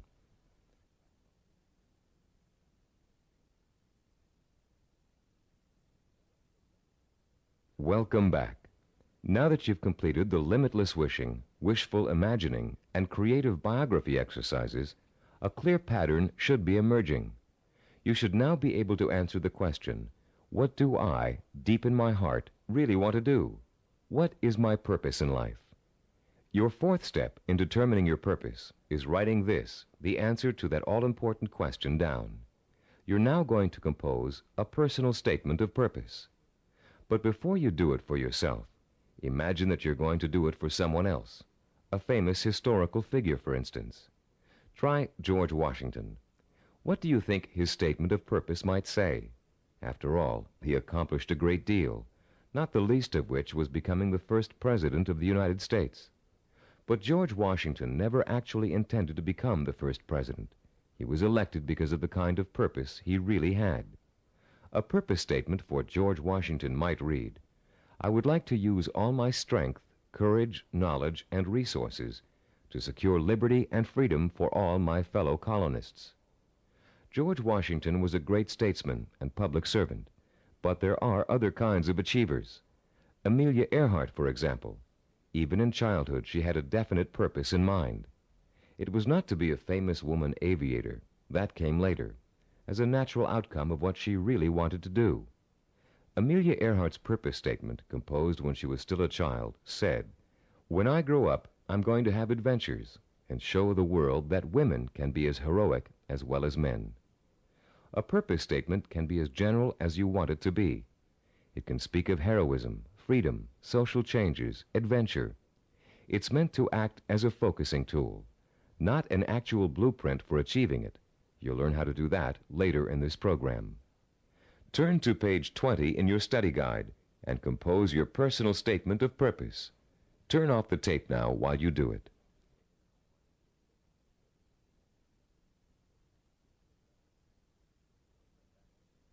Welcome back again. You've come a long way in this session. You've learned to use limitless wishing, wishful imagining, creative biography, and a statement of purpose to narrow down your options and make a final choice about where you're going to focus your efforts. You've just used this four-part process to make a major decision about what you really want to accomplish and achieve in your life. But you can use it again and again, anytime you feel it's necessary, to aid you in making any kind of decision, from the smallest to the most important. This process works equally well for macro and micro decision-making. Whether you know it or not, you're now well on your way to becoming a self-disciplined achiever. You've learned to use one of your richest natural resources, your intuition and imagination. You've discovered what it is you really want to achieve and have written it down as a statement of purpose. You've laid the solid foundation upon which the power of self-discipline is built. We'd like to congratulate you on what you've already accomplished. In our next session, you're going to learn how role models can inspire and teach you to achieve your lifelong ambition. In Homer's The Odyssey, one of the oldest surviving epic poems in the world, there is a character named Mentor. A wise and practical man, Mentor kept everything running smoothly at home, while Odysseus, the hero of the tale, went off for 10 years to have adventures. Mentor played his role so well and gave such wise and true advice that his name has become part of the English language as a representation of what he stood for. The American Heritage Dictionary defines a mentor as a wise and trusted counselor or teacher. This session is about mentors. Few achievers can ever reach their goals without them. Mentors provide you with the kind of inspiration, motivation, and example that can make the difference between achievement and failure. Mentors help you to develop the belief that anything is possible. And mentors allow you to learn through modeling, that is, emulating the person you'd like to be. In ancient civilizations, mentors were revered. In the 18th century BC, there lived a wise Babylonian king named Hammurabi. One of his greatest achievements was developing and drafting mankind's first set of civilized laws, known today as the Code of Hammurabi. This king was so wise that one of his laws required all men of learning and craftsmanship to pass on their knowledge and skills to the young through examples their students could follow. Hammurabi realized that without modeling, no civilization would last very long. There have been many changes in the past 3,800 years, but one thing has remained the same. Without modeling, learning and achievement are not possible. It is a rare person who can forge a new path in society without consciously or unconsciously imitating someone that came before him. It is a rare artist who develops a new style without first having worked in the style of a master he or she has always admired. But actual skills aren't the only thing you learn through modeling. Values, attitudes, and behaviors are also passed on from mentors to students. And whether you realize it or not, you've been a student of behavior all your life. As an infant, your eager mind quickly grasped everything that was going on around you. You watched and later imitated what your parents, siblings, friends, and teachers were doing. If you had good models of integrity and achievement, most likely you grew up to be an achiever yourself. But if your models reflected apathy or failure, you probably grew up to imitate many of the self-defeating and negative behaviors you witnessed in your early years. Most of us had models who could best be called middle of the road. Your parents may have had specific skills and abilities they were proud of, but fell short of being a good example to you in other ways. An older brother or sister may have possessed exceptional talent in an area where you couldn't possibly compete. As a result, you've probably been instilled with a mixture of negative and positive attitudes about yourself and your abilities to succeed. It's time for you to develop the kind of positive outlook that is critical to developing self-discipline. It's time for you to throw off the cloak of self-doubt and realize that when you acquire self-discipline, you have what it takes to achieve your goal. It's time for you to use that self-discipline to develop the knowledge and skills you need to achieve. And in order to do all those things, it's time for you to find mentors who have already accomplished what you want to achieve. You're no longer a helpless infant who can't pick and choose good models to learn from. As an adult, you have the intelligence and power to go out and find the kind of mentors who will inspire and teach you with examples of their own persistence and positive attitudes and behaviors. By the time we finish this session, you'll know how to find your own personal mentors and use them to their fullest ability. And you'll be able to overcome the negative attitudes and lack of self-discipline that have been holding you back up until now. You'll learn how to identify your own personal role models using historical figures and the people surrounding you today. You'll find out how to actually learn new attitudes and behaviors from them. You'll learn how to use them to create a blueprint for your own actions, starting right now.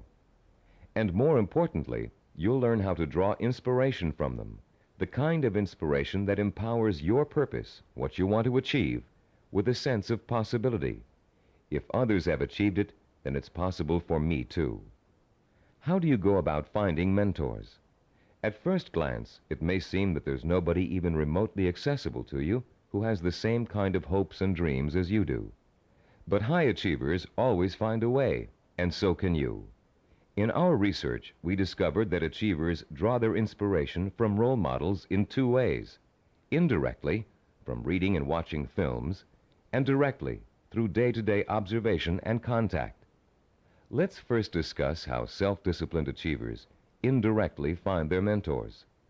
Indirectly, they learn through media portrayals, mostly through the reading of biography and autobiography, reading profiles of achievers in magazines and other periodicals, and watching inspirational films and television programs. You may not be able to meet and talk to George Washington, Charles Lindbergh, Margaret Mead, or Agatha Christie, but each one of them has left behind a legacy of accomplishments that have been covered extensively in print and film.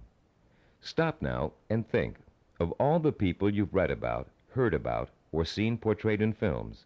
Whom did you admire most? Whose story elicited a throb of recognition from you, a feeling that if you could be in anyone's shoes, that was the person you'd like to be? It could even be a fictional character, a great detective or explorer created by an imaginative writer.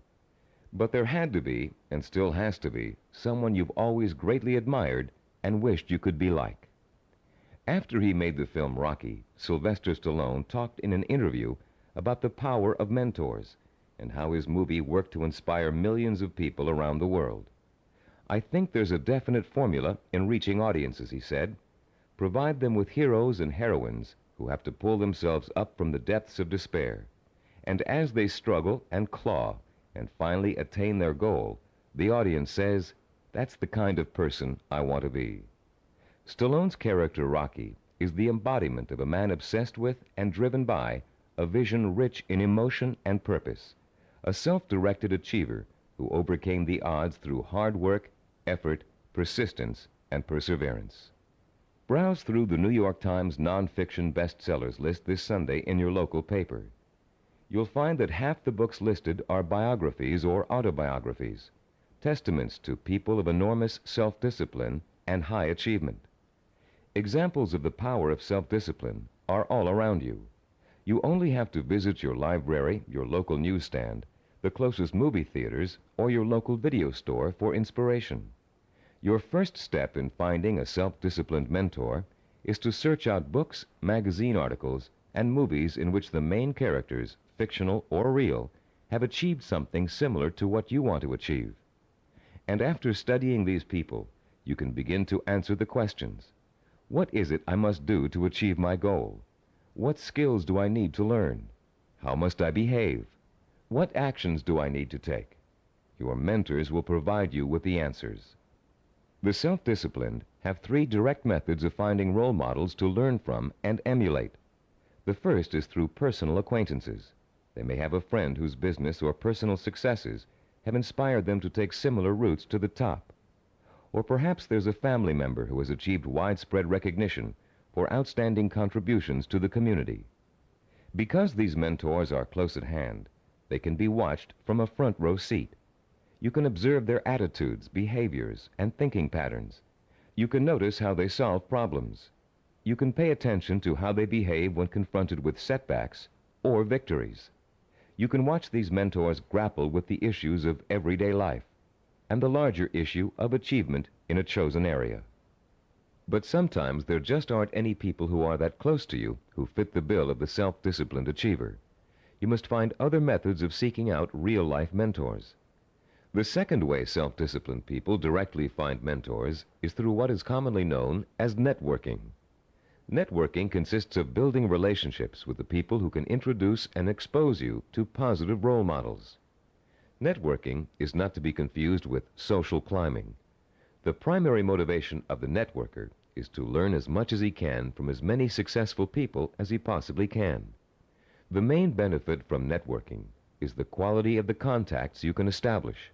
Contacts that will create greater opportunities and put you in the mainstream of successful, self-disciplined role models. The third source of finding models directly is apprenticeship, learning directly from a master mentor. The concept of apprenticeship may seem old-fashioned in a world of computer-assisted learning and mass public education, but most of the high achievers we studied apprenticed themselves in some fashion to a mentor who could pass on his or her skills through intentional, personalized learning. Apprenticeship is extraordinarily common in the arts, trade crafts, business, medicine, law, politics, teaching, and sports. Leaf through any encyclopedia and notice how many of the achievers profiled learned their skills under the tutelage of a master mentor. Some people are obvious masters of their craft and easy to pick as mentors, but sometimes it isn't so obvious, especially when it comes to business or professional achievers. How can you choose among several possible candidates? How can you pick the person who is most likely to provide you with the inspiration and example you need? In Session 2, you used an assessment form to compare your own behaviors, habits, and thought patterns against the 10 positive characteristics of the self-disciplined achiever. On page 25 of your study guide, you'll find a similar form that you can use to identify the strengths and weaknesses of prospective mentors, with instructions on how to use it. Put this form to work for you as you seek out that special person who can help you achieve your most cherished dreams and goals.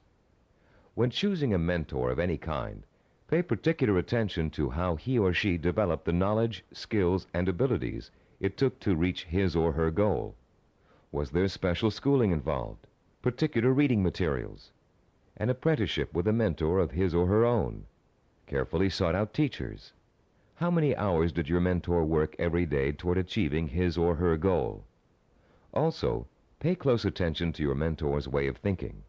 Be sure to choose someone who handles stress and pressure well, someone who responds to difficult problems by coming up with creative solutions, someone who loves what they do but still finds time for important personal relationships. The highest achievers work hard but are not workaholics. They still find time to enjoy their friends and families. Look for a mentor who has learned not to waste time and who has mastered the art of juggling a heavy schedule while staying calm and in full control. This will be an important trait for you to imitate, and find someone who neither capitulates to everyone around him nor is so arrogant he won't listen to the opinions of others. You'll want to learn how to listen well and then make your own decisions. In looking for all these traits, remember that your mentor is still going to be human and have faults. This is one of the most important things you can learn about your role model. In spite of great success, wealth, and the admiration of friends, family, and the community, he or she makes mistakes just like you. Rather than being disappointed in your mentor, you should rejoice over his or her human failings, because those failings mean that anyone can succeed just as they did. If it was possible for an imperfect person with one all-important goal in life to make that goal come true, you can do it as well. At Cybervision Systems, we've developed a number of sports training video cassettes that use a new and revolutionary learning technique. These video cassettes feature some of the world's greatest athletes, highly self-disciplined achievers who have won world championships and Olympic gold medals. And in the casual conversations we've had while working with these athletic stars, each one has revealed that he or she had a mentor whose skills, attitudes, and behavior served as an example of how to achieve. One of the things that struck us during these conversations was the fact that most top athletes were just as intimidated as you and I might be the first time they met their role model heroes, for lack of a better word. The idea that a major league ball player of undisputed talent might be quivering like a school kid in the face of their lifelong hero made us feel pretty normal, actually. I think we all feel a sort of psychological barrier when it comes to measuring ourselves against our role models. But as the athletes we talked to discovered, that barrier can be overcome quickly and easily. Each of them described the eventual realization that came from playing on a team with a personal hero or from riding the same pro circuit. The realization? As Olympic gold medal skier Jean-Claude Killy put it, everybody puts his pants on, one leg at a time. What each of them realized was that they too could easily perform like the role model they idolized. The idols, viewed close up, turned out to be as ordinary as the worshippers. They realized how great an opportunity they had to learn from their hero. Discovering that their idols were human and fallible, they began to believe deep within their hearts that they could equal or even surpass their idols' accomplishments. Though the role models you choose have developed tremendous strengths that have made them successful, they also have many weaknesses.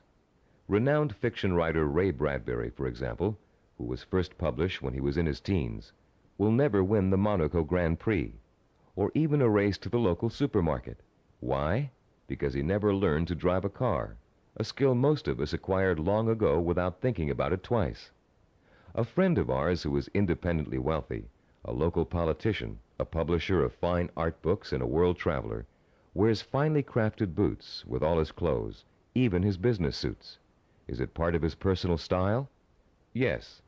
But his close friends know his secret. He never mastered the bow knot. this much-admired man literally cannot tie his shoes. Recognizing how human and fallible your mentor really is, demystifying your role model, plays an important role in boosting your confidence in your own ability to succeed. If a man who cannot tie his shoes can become a politician, a publisher, and a self-made millionaire, what couldn't you accomplish with the same ambition and drive that got him where he is? This is a man who never let minor shortcomings hold him back. He and 1,000 other mentors will prove to you that you don't have to be perfect to succeed. In fact, you may be amazed to find out that there are a lot of similarities between you and your mentor. People with similar goals often think alike. The only substantial difference, then, between you and your mentor is the kind of self-disciplined effort he or she has applied to achieving a goal. If you apply the same kind of effort, you can be just as successful in achieving your goal. As a matter of fact, you can try on success for size by emulating your mentor's achievements while you're working toward a similar goal. Remember childhood dress-up games, playing pirate with a tinfoil sword and your mother's scarf wrapped around your forehead. Role-playing doesn't work only for children. It can give anyone who's striving to reach a particular goal a template to follow for achieving that goal.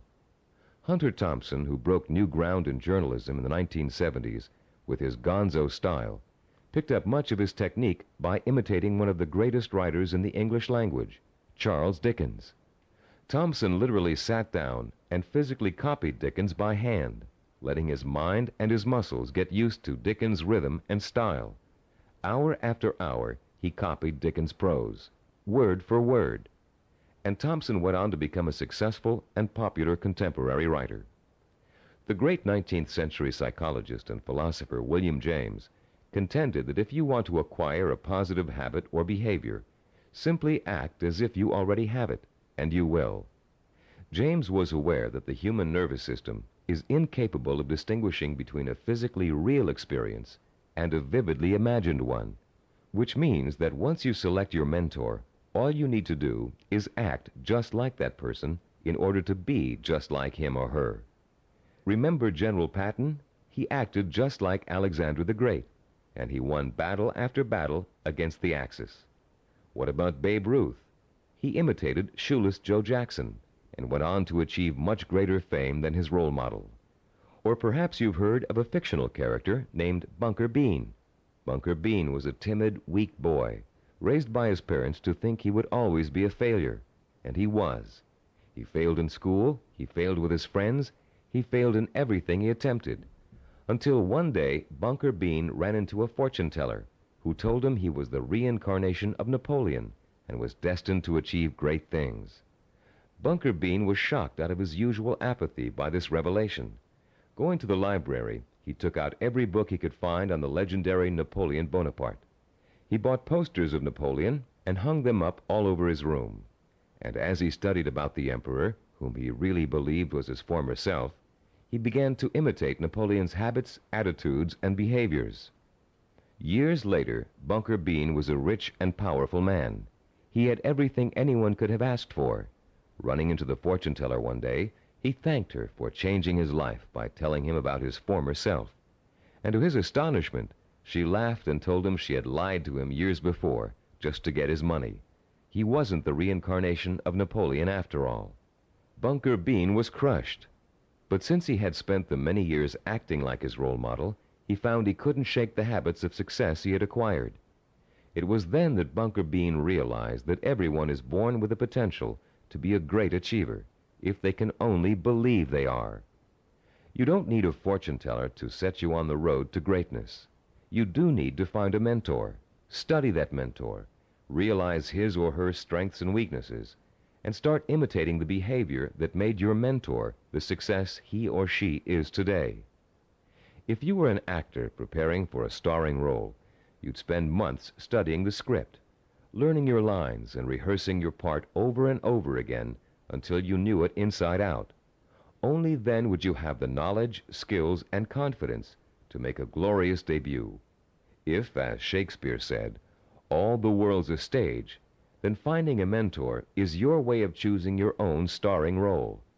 For a while, as you closely observe your mentor and learn the script, you'll be just an understudy. But then, one day, the stage will be yours. Acting as if has remarkable suggestive power.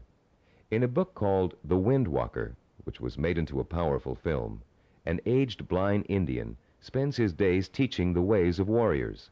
Sitting late at night, reflecting on the day's lesson and the children's reactions to it, he recites a poem to the heavens, part of which goes, "And did you not see the glow of their faces when he called them men, when he called them warriors?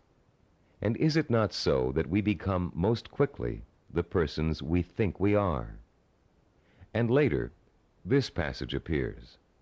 He was making the children feel important, that one day they could be important. That was the way of a teacher, of a true man. Once you select your role models and learn about them and from them, you, like the young Indian children, should feel important, so that one day you will be important. This power of importance you draw from role models is really the power of possibility. Once you learn about your role models, their strengths and weaknesses, they become real and human to you. You stop worshiping them and begin to believe that you can become like them, or even surpass them.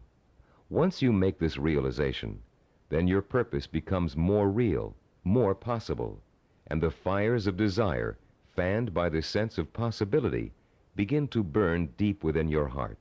And then, and only then, can you successfully begin the process of working persistently and progressively toward your vision and purpose. We're now reaching the heart of the action section of this program. In this session, you're going to learn how to transform your purpose into sensory-rich, emotion-provoking images of achievement. But before we do, let's quickly review the kinds of actions you've taken so far to begin your journey to achievement. In Session 4, you learned how to determine your purpose, the goal that represents the true desire of your heart and mind. This purpose is so important to you that you're willing to dedicate a great deal of time and energy to achieving it. It gives you a reason for living, and a reason for becoming the kind of self-disciplined achiever who can make it happen.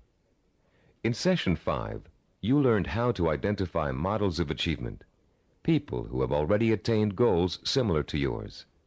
You learned how to turn those models into personal mentors, people who can inspire and teach you to achieve in much the same way they did.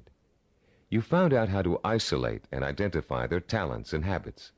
You also learned to use your mentors to create a strong sense of possibility, a feeling that if they could do it, so can you. With a clearly defined purpose and a strong feeling of "it's possible for me," you have already broken through the chains of failure that shackle and bind more than 90% of mankind. Most people don't have a purpose. They don't think that they're capable of achieving anything worthwhile. Now you're ready to take another giant step on the road to achievement. In this session, you're going to learn just how to translate your purpose into an emotion-provoking vision. This vision will become so real in your imagination that it will inspire and motivate you to work towards it every minute of every day until you make it come true. What we call your vision of success is a clear, sensory-rich, highly detailed mental picture of what you want to achieve and the rewards you'll experience as a result of its achievement. When this vision of success is linked to your purpose and a strong sense of possibility, it will, like a hot branding iron, burn itself deep into every fiber of your being. Not only will you become obsessed with this vision, but you'll also develop a sense of deep belief in your ability to achieve it. Your vision allows you to make a quantum leap from the sense of possibility to the sure-fired conviction that I know I can do it. You're about to learn a simple but powerful 4-step process for transforming your purpose into a sensory-rich goal. Once you have done that, we're going to give you 5 easy-to-use guidelines that will help implant the goal deep into your mind and nervous system. It will then become a permanent part of you and serve as the fuel that fires your emotion and incites you to purposeful action. Let's now begin to learn about the process of sensory goal setting and how you can use sensory goals to develop what we call a magnificent obsession, a burning desire to achieve your purpose. The first step you must take is to translate the statement of purpose you developed in Session 4 into what we call a sensory goal statement. As you recall, your statement of purpose was a general statement of what you would like to achieve. Your sensory goal statement is going to be much more specific. There are three main elements to the statement you are now going to write. First, it must be result-oriented. It must focus primarily on what you want to get out of your achievement. Second, your sensory goal statement must be time-specific. You must determine a point in time when your goal will be achieved. And third, it must be measurable. You must specify a criterion that lets you know when your accomplishment is complete. If you want to become a doctor, for example, your criterion might be finishing your internship and setting up your own practice. If you want to start your own business, your criterion of success might be the day you move into your own offices or hire your first employee. Having a measurable goal gives you the motivation to work towards a specific end. It also lets you measure your progress along the way and take corrective action if you're moving off target. This sense of having a concrete reality to work for, combined with an actual time frame and a result to look forward to, fuels your drive and compels you to work persistently and systematically toward the ultimate success of your endeavors. Let's quickly look at a few examples of how a statement of purpose can be translated into a sensory goal statement. Let's say your statement of purpose reads, I want to help cure disease. Your sensory goal statement might read like this. In June of 1989, I will receive a medical degree. If your purpose is to become your own boss, then your sensory goal statement might read, in January of 1987, I will open up a retail store of my own. If your purpose is to run a marathon, your sensory goal statement might read, in June of 1986, I will enter the Boston Marathon and complete the 26-mile run in under 5 hours. Now turn to page 29 of your study guide and look at Form 6.1. There's a space there for you to write your goal statement down. Take a moment now to compose and write your sensory goal statement in the space provided. I'll pause for a minute while you do this.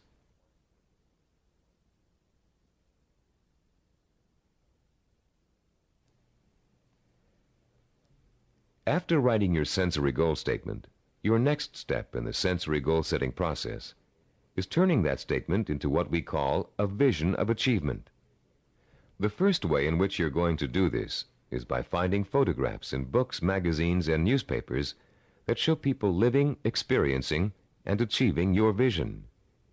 If your vision is to become a doctor, look for photographs of a medical school graduation ceremony. Find pictures of doctors involved in research. Look at Scientific American, the New England Journal of Medicine, and similar publications aimed at doctors and scientists. If your vision is to be your own boss, find photos of people who own successful businesses. Business Week, Industry Week, and specific retail trade publications are good sources to try. If your vision is to run the Boston Marathon, make photocopies of newspaper stories about marathon winners that you can find in the library. And check Runner's World and similar publications aimed at serious runners. The purpose of this exercise is to give you some concrete images to inspire your own personal images of achievement. You'll learn how to create those personal images in a few moments.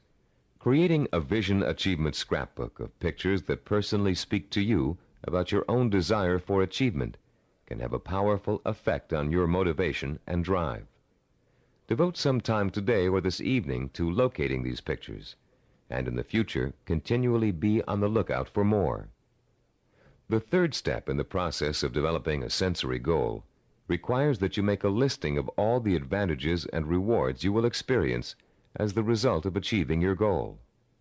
For a few minutes, close your eyes and imagine that you have already successfully realized your ambition. How is your life different because of it? What recognition have you achieved?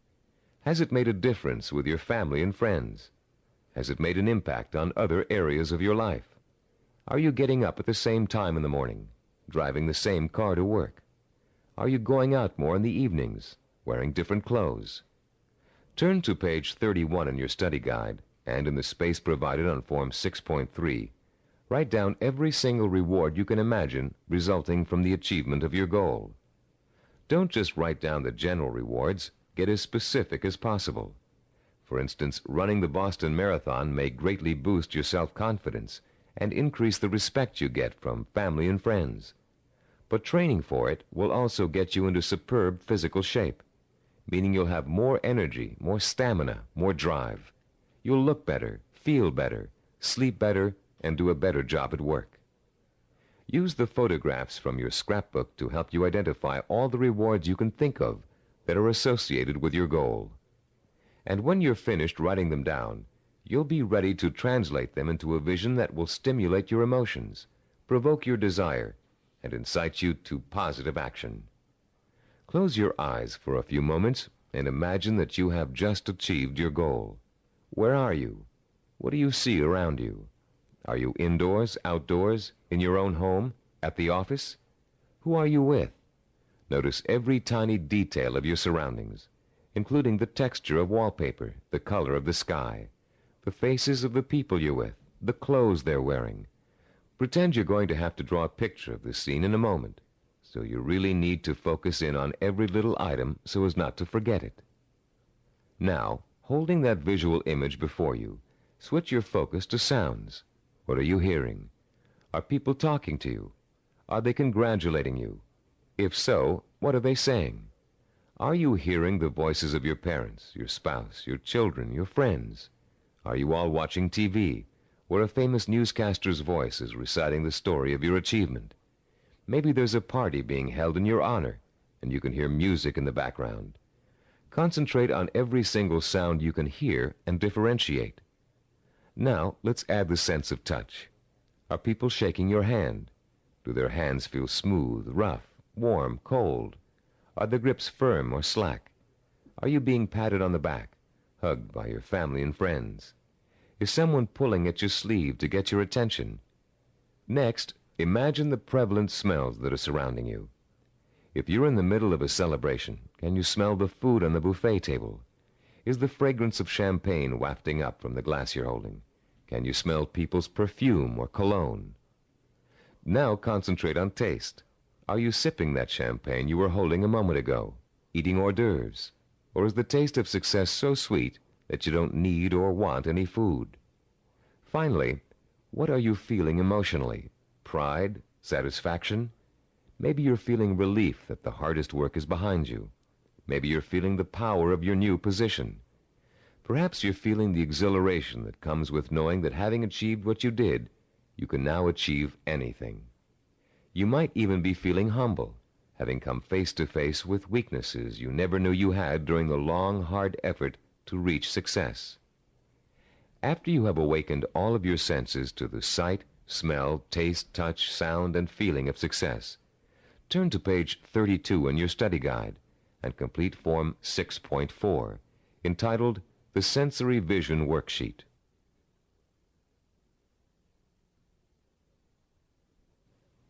The four-step process we have just outlined takes you on another emotional journey that gets progressively richer, clearer, and more potent.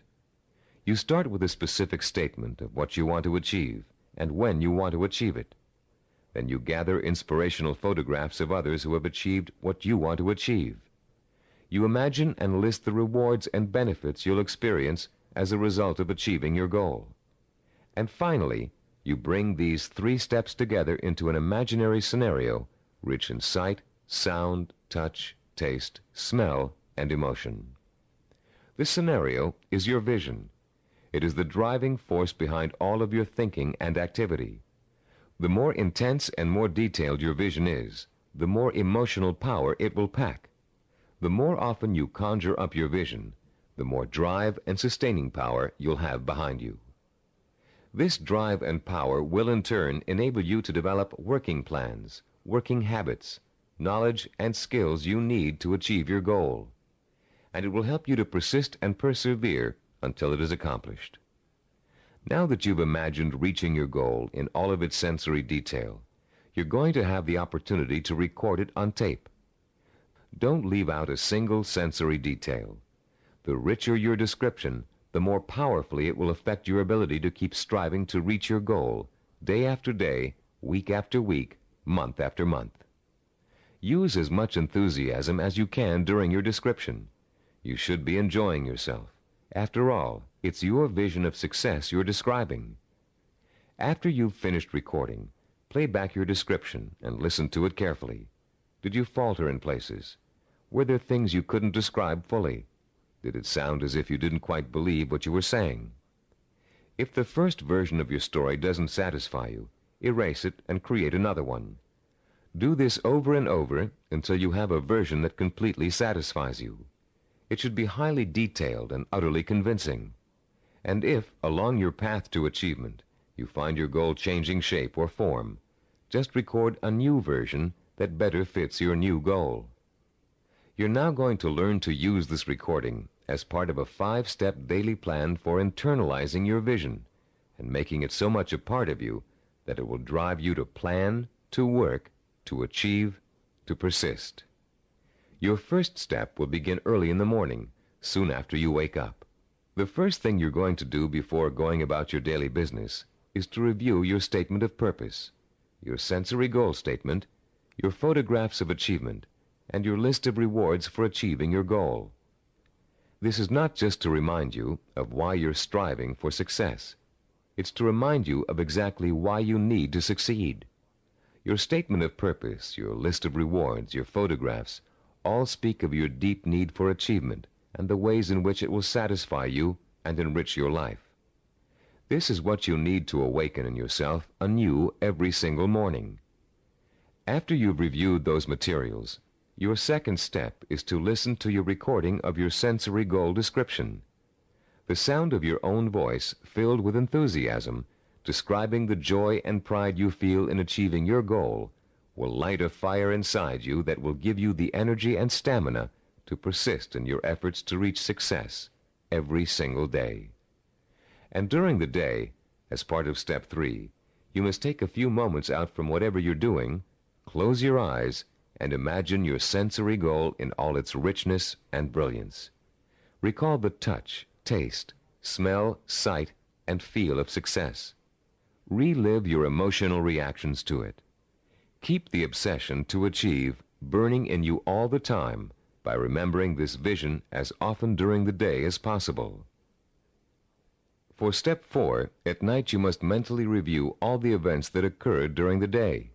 Did you have new experiences that could help you fuel your vision and make it richer and clearer? Make another recording that reflects your new thoughts and feelings. Step 5 consists of listening once more to your sensory goal description before going to bed.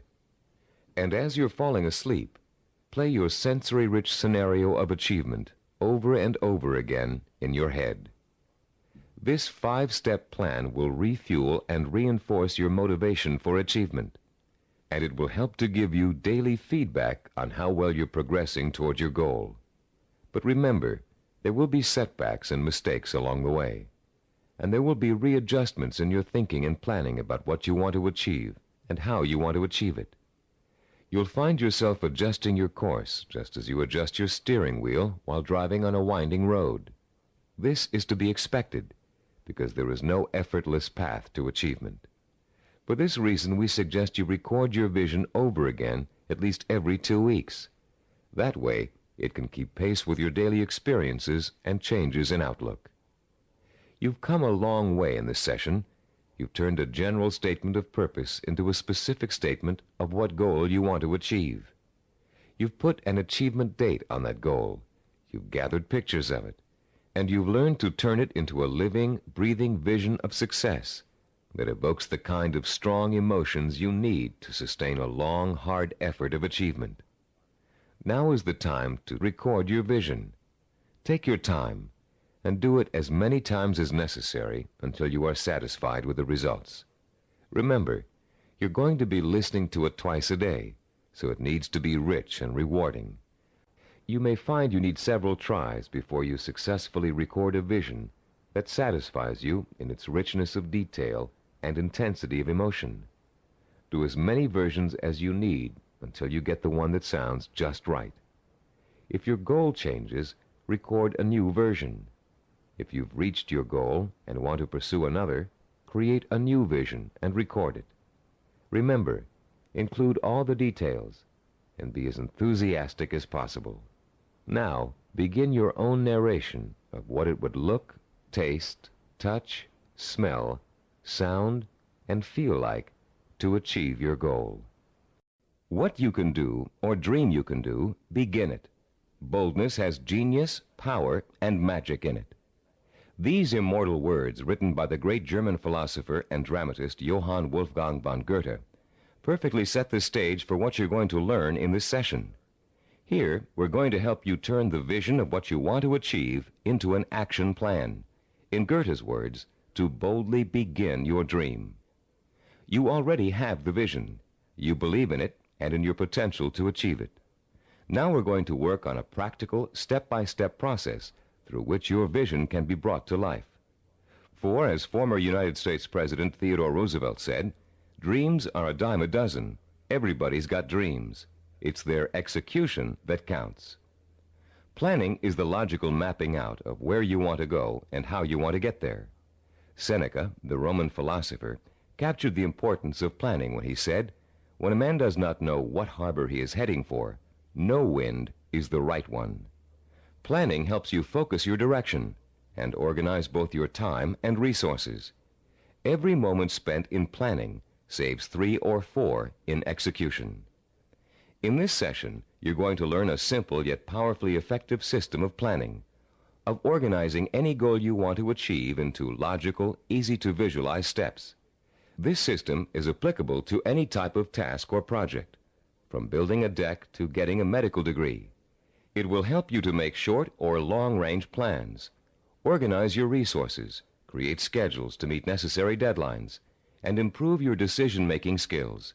It will also improve the quality of your work. While following this plan, you'll experience an increase in self-confidence and pride as you realize that you are on your way to becoming a self-disciplined achiever. Every small task in your plan that you accomplish will be living proof that you are one step closer to your goal. And as you take each step, your faith in your ability to accomplish your goal will be reinforced and expanded. In approaching the creation of a plan, it is important to keep the following basic facts in mind. First, planning is a way to look at both the whole picture and parts that make up the whole. It is a way to organize those parts in a logical and sequential way. One step should lead to another. More than that, each step you take should make the next step possible, like adding links to a chain to make a fence.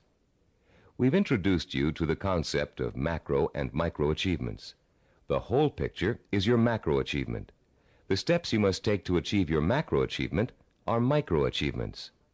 If you want to build a house, a macro achievement, you must start by leveling the site and digging a foundation. Only after those steps have been accomplished can you go on to pouring the foundation, putting up the framing, putting in electricity and plumbing, finishing the walls, installing the roof, and so on. The second fact to keep in mind is that ideas take time to implement. I won't dwell at length on the subject of time now, since we're going to devote all of Session 8 to time. But I'd like to tell you a short story about a Micronesian island leader named Pialug that illustrates the kind of time and patience it takes to achieve excellence. 50-year-old Pialug is the most respected and powerful man in his community because he's a navigator. His grandfather had told him, "If you learn navigation, you will have a name. You will eat the navigator's food. At sea, you will have more power than a chief." Pialug began learning navigation at the age of 5. Using shells and pieces of coral on sand, his grandfather created models of the constellations to teach him how to chart distance and direction. Pialug learned that at the right time of year, he could simply point the bow of his canoe at the rising star to steer his course. But since the stars rise 4 minutes earlier each evening, the rising star changes position every day. So Pialug also had to learn the positions of the multitude of lesser stars. It took him 45 years to learn every movement of every major and minor star and constellation in the nighttime sky. But having taken the time to learn, Pialug now enjoys the respect admiration, and status in his community that comes with being a navigator. Like Pialug, you must recognize that it will take time to achieve your goal, weeks, months, or years.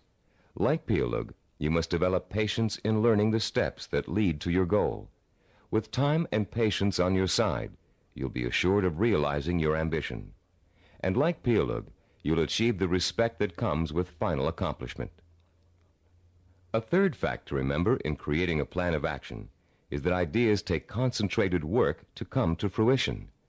Too many people like to think that managing a project means that others do the detail work. They can simply spin out ideas like sparks from a child's pinwheel toy, leaving others to tend the fire. If you leave others to tend the fire, don't blame them if the house burns down. Admiral Hyman Rickover spent over 40 years building America's nuclear submarine fleet. Rickover himself supervised the research, design, construction, and operation of the mighty underwater craft. His reputation as an excellent manager who always got results was only equaled by his talent for engineering. Upon Rickover's retirement, he explained his philosophy of management to an interviewer. "The man in charge," Rickover said, "must concern himself with details.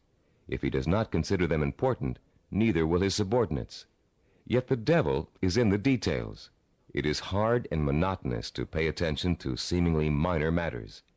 In my work, I probably spend 99% of my time on what others may call petty details. Most managers would rather focus on lofty policy matters, but when details are ignored, the project fails. No infusion of policy or lofty ideals can correct the situation." 3 basic elements to keep in mind, then, when creating an action plan. They include looking at the whole picture, taking time to complete each step before you go on to the next, and paying attention to details. A fourth point to remember is planning, and the implementation of a plan is a trial and error process. You will make mistakes. Most of them will be unavoidable and will serve as springboards of learning and refinement. When you make a mistake, learn from it. Take corrective action to avoid making it again, and get right back on course. Remember, supposed experts have made greater mistakes than you're going to make, and have managed to turn them into creative successes. Take the Coca-Cola Company's introduction of the new Coke, for example. After spending millions of dollars on market research, and more millions of dollars marketing their reformulated soft drink, they were forced by public pressure to bring back the old formula. They made a mistake in trying to change the taste of Coke, and their marketing executives admitted it. But because of that mistake, Coke is now in a stronger marketing position than ever. The Coca-Cola Company has brought back their old formula, now sold under the name Classic Coke, and they still have their new formula on the market, which was formulated to appeal to Pepsi drinkers. Was Coke's surprise move really a mistake? Nobody thinks so now. By correcting its mistake, Coke has the potential to win over an even larger share of the market than it had before. This process of self-correcting behavior is what scientists call cybernetics. The term may sound very space-age, but there's a reason for that. The organizational method you're about to learn is the same one NASA engineers used to put men on the moon. In the early 1960s, when former President John F. Kennedy ordered NASA to put a man on the moon within a decade, NASA's engineers and systems designers rose to the challenge, accomplishing the task by July of 1969. How did they do it? They took their macro objective, putting a man on the moon, and broke it down into a series of micro objectives that would lead to the final great accomplishment. When the project started, NASA scientists and organizers immediately began preparing flowcharts, identifying each step they would have to take in order to put a man on the moon. First, they had to build a new type of rocket. Then, that rocket had to successfully orbit the Earth for longer and longer periods of time. They had to design spacesuits that would be able to protect the astronauts from the moon's atmosphere. Each step got them closer and closer to achieving their objective, until that historic day when they got the job done. You can duplicate this same process of planning simply and easily. You can apply it to any job you might be called upon to handle. We call the system of planning you're going to learn in this session visual network planning. Visual because it helps you to look at, identify, and visualize each of the steps necessary to complete an objective. Network because each of the steps are connected together to show how they lead to your goal. The instructions and examples that follow will show you how you can quickly and easily put the visual network planning system into immediate operation. There will be 7 steps involved. First, you'll write your objective. Second, you'll break it down into major steps we call activities. Third, you'll organize the activities in logical order. Fourth, you'll design a visual network.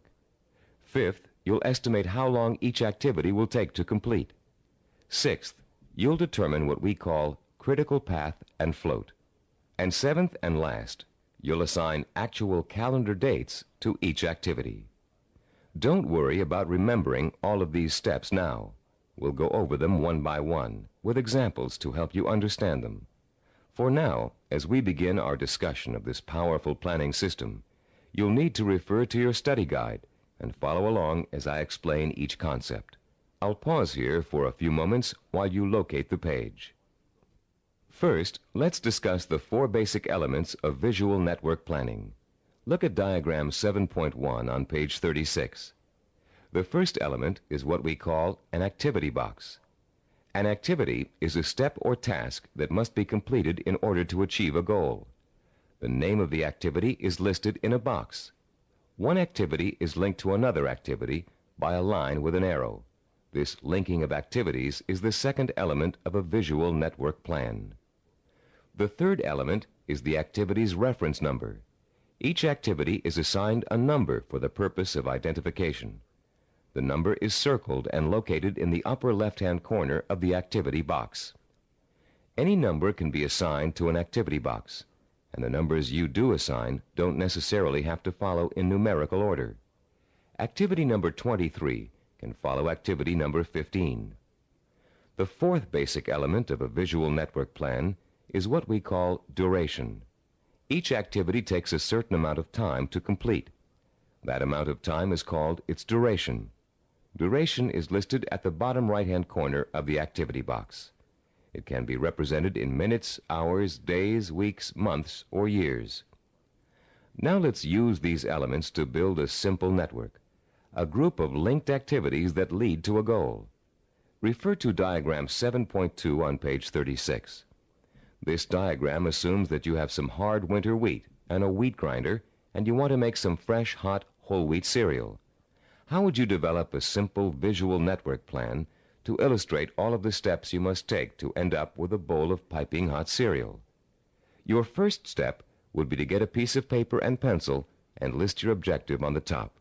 In this case, it would read something like, cook whole wheat cereal from scratch. Your second step would then be to break your objective down into its major steps or activities. In this case, there are 2 major activities involved. The first is grinding the wheat. The second is cooking the wheat. Third, you would then put the activities into their logical order. In our example, the wheat must be ground before it can be cooked. And fourth, you would construct a visual network plan in which the 2 steps are placed in activity boxes with reference numbers, durations, and linked arrows. We have already developed the visual network plan for this objective in diagram 7.2. As you can see, activity number 2 is grinding the wheat. Activity number 4 is cooking the wheat.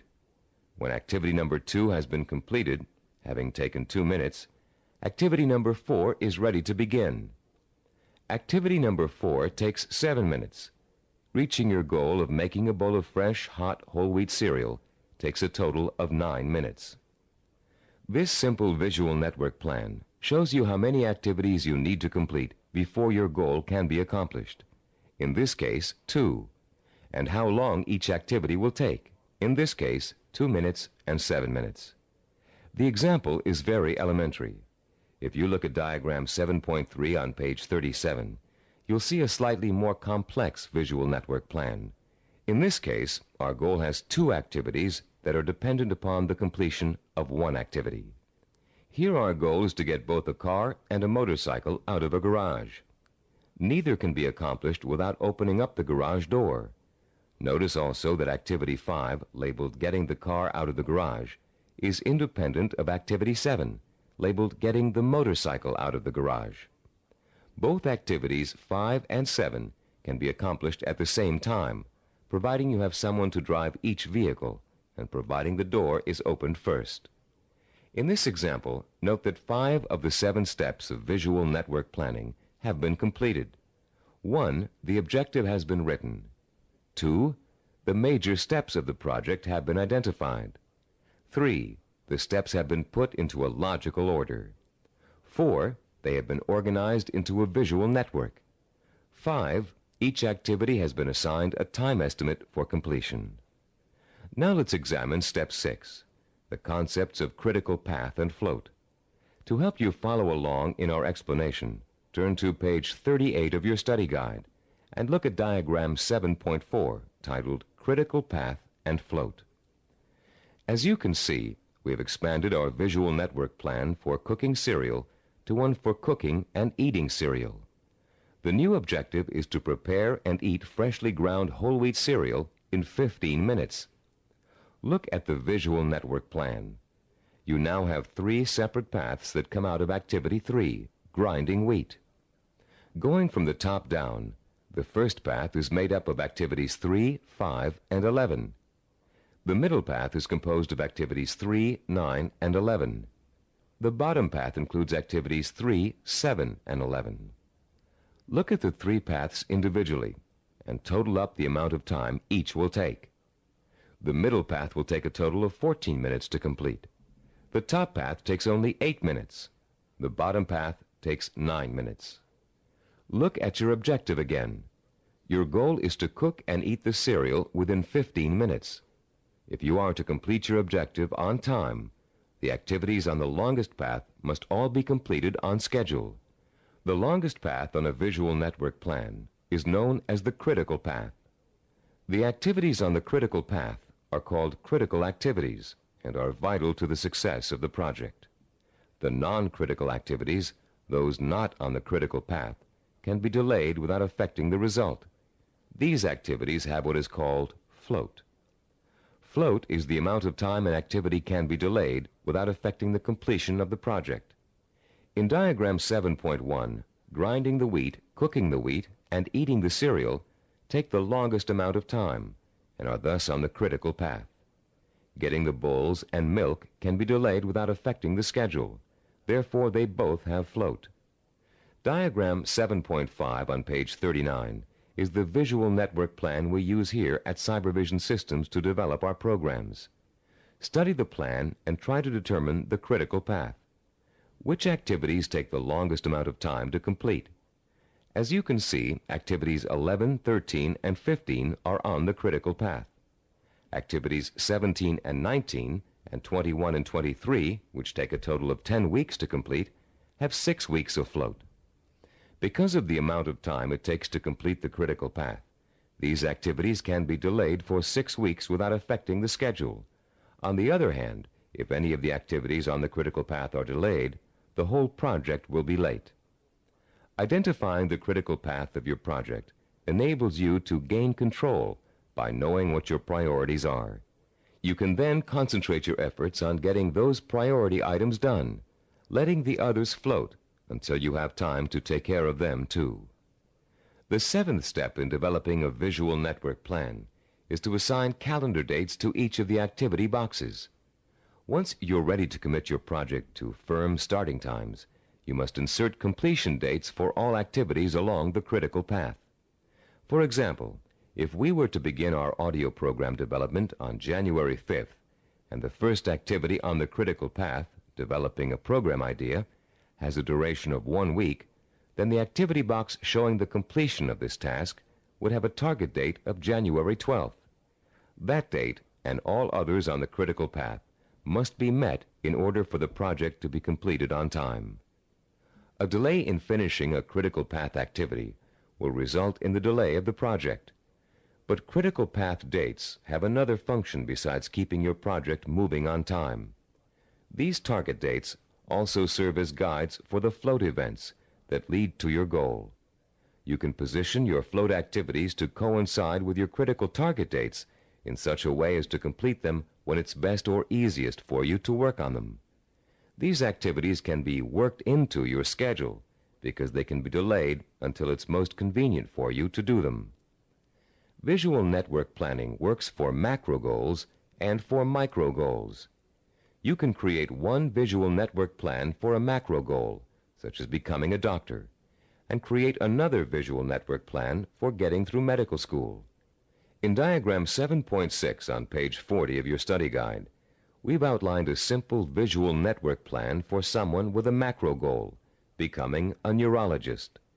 Each of the activities listed on this plan, which takes a total of 15 years of post-high school study, can be turned into a micro-network plan of its own. Any project that has a beginning and an end will benefit from visual network planning. Before embarking on your plan for accomplishing your macro goal, we suggest you try this organizational method out on something smaller so you can see the results in a matter of a few hours or a few days. Apply it to a project around the house that you've been putting off for weeks, pruning your trees or repainting several rooms. This will give you a chance to get used to organizing your activities in a logical and systematic way. In using this plan, you'll learn the meaning of hard work and patience. You'll find yourself tempted to skip certain steps and leap ahead to something you feel like doing right away.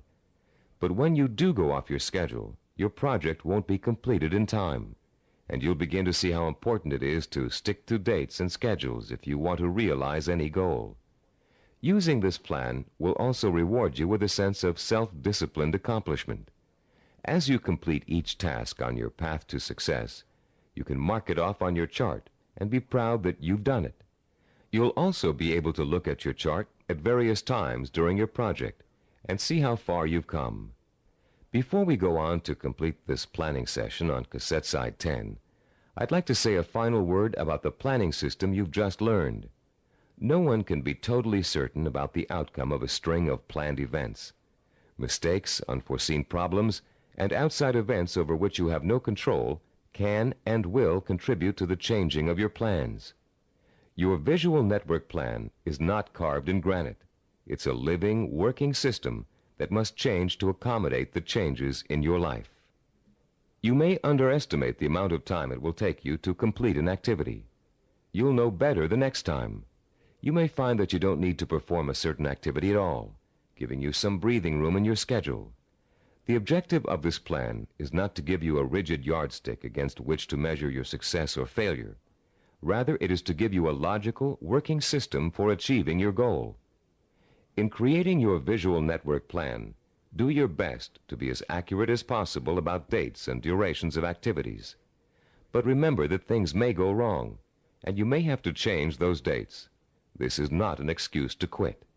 It is a good reason to keep sticking to your plan, for without it, you have little chance of achieving your goal at all.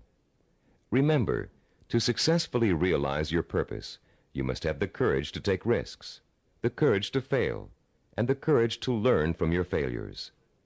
Visual network planning is a roadmap that points out your destination and suggests a way to get there. But it doesn't tell you how to take the trip. It's up to you.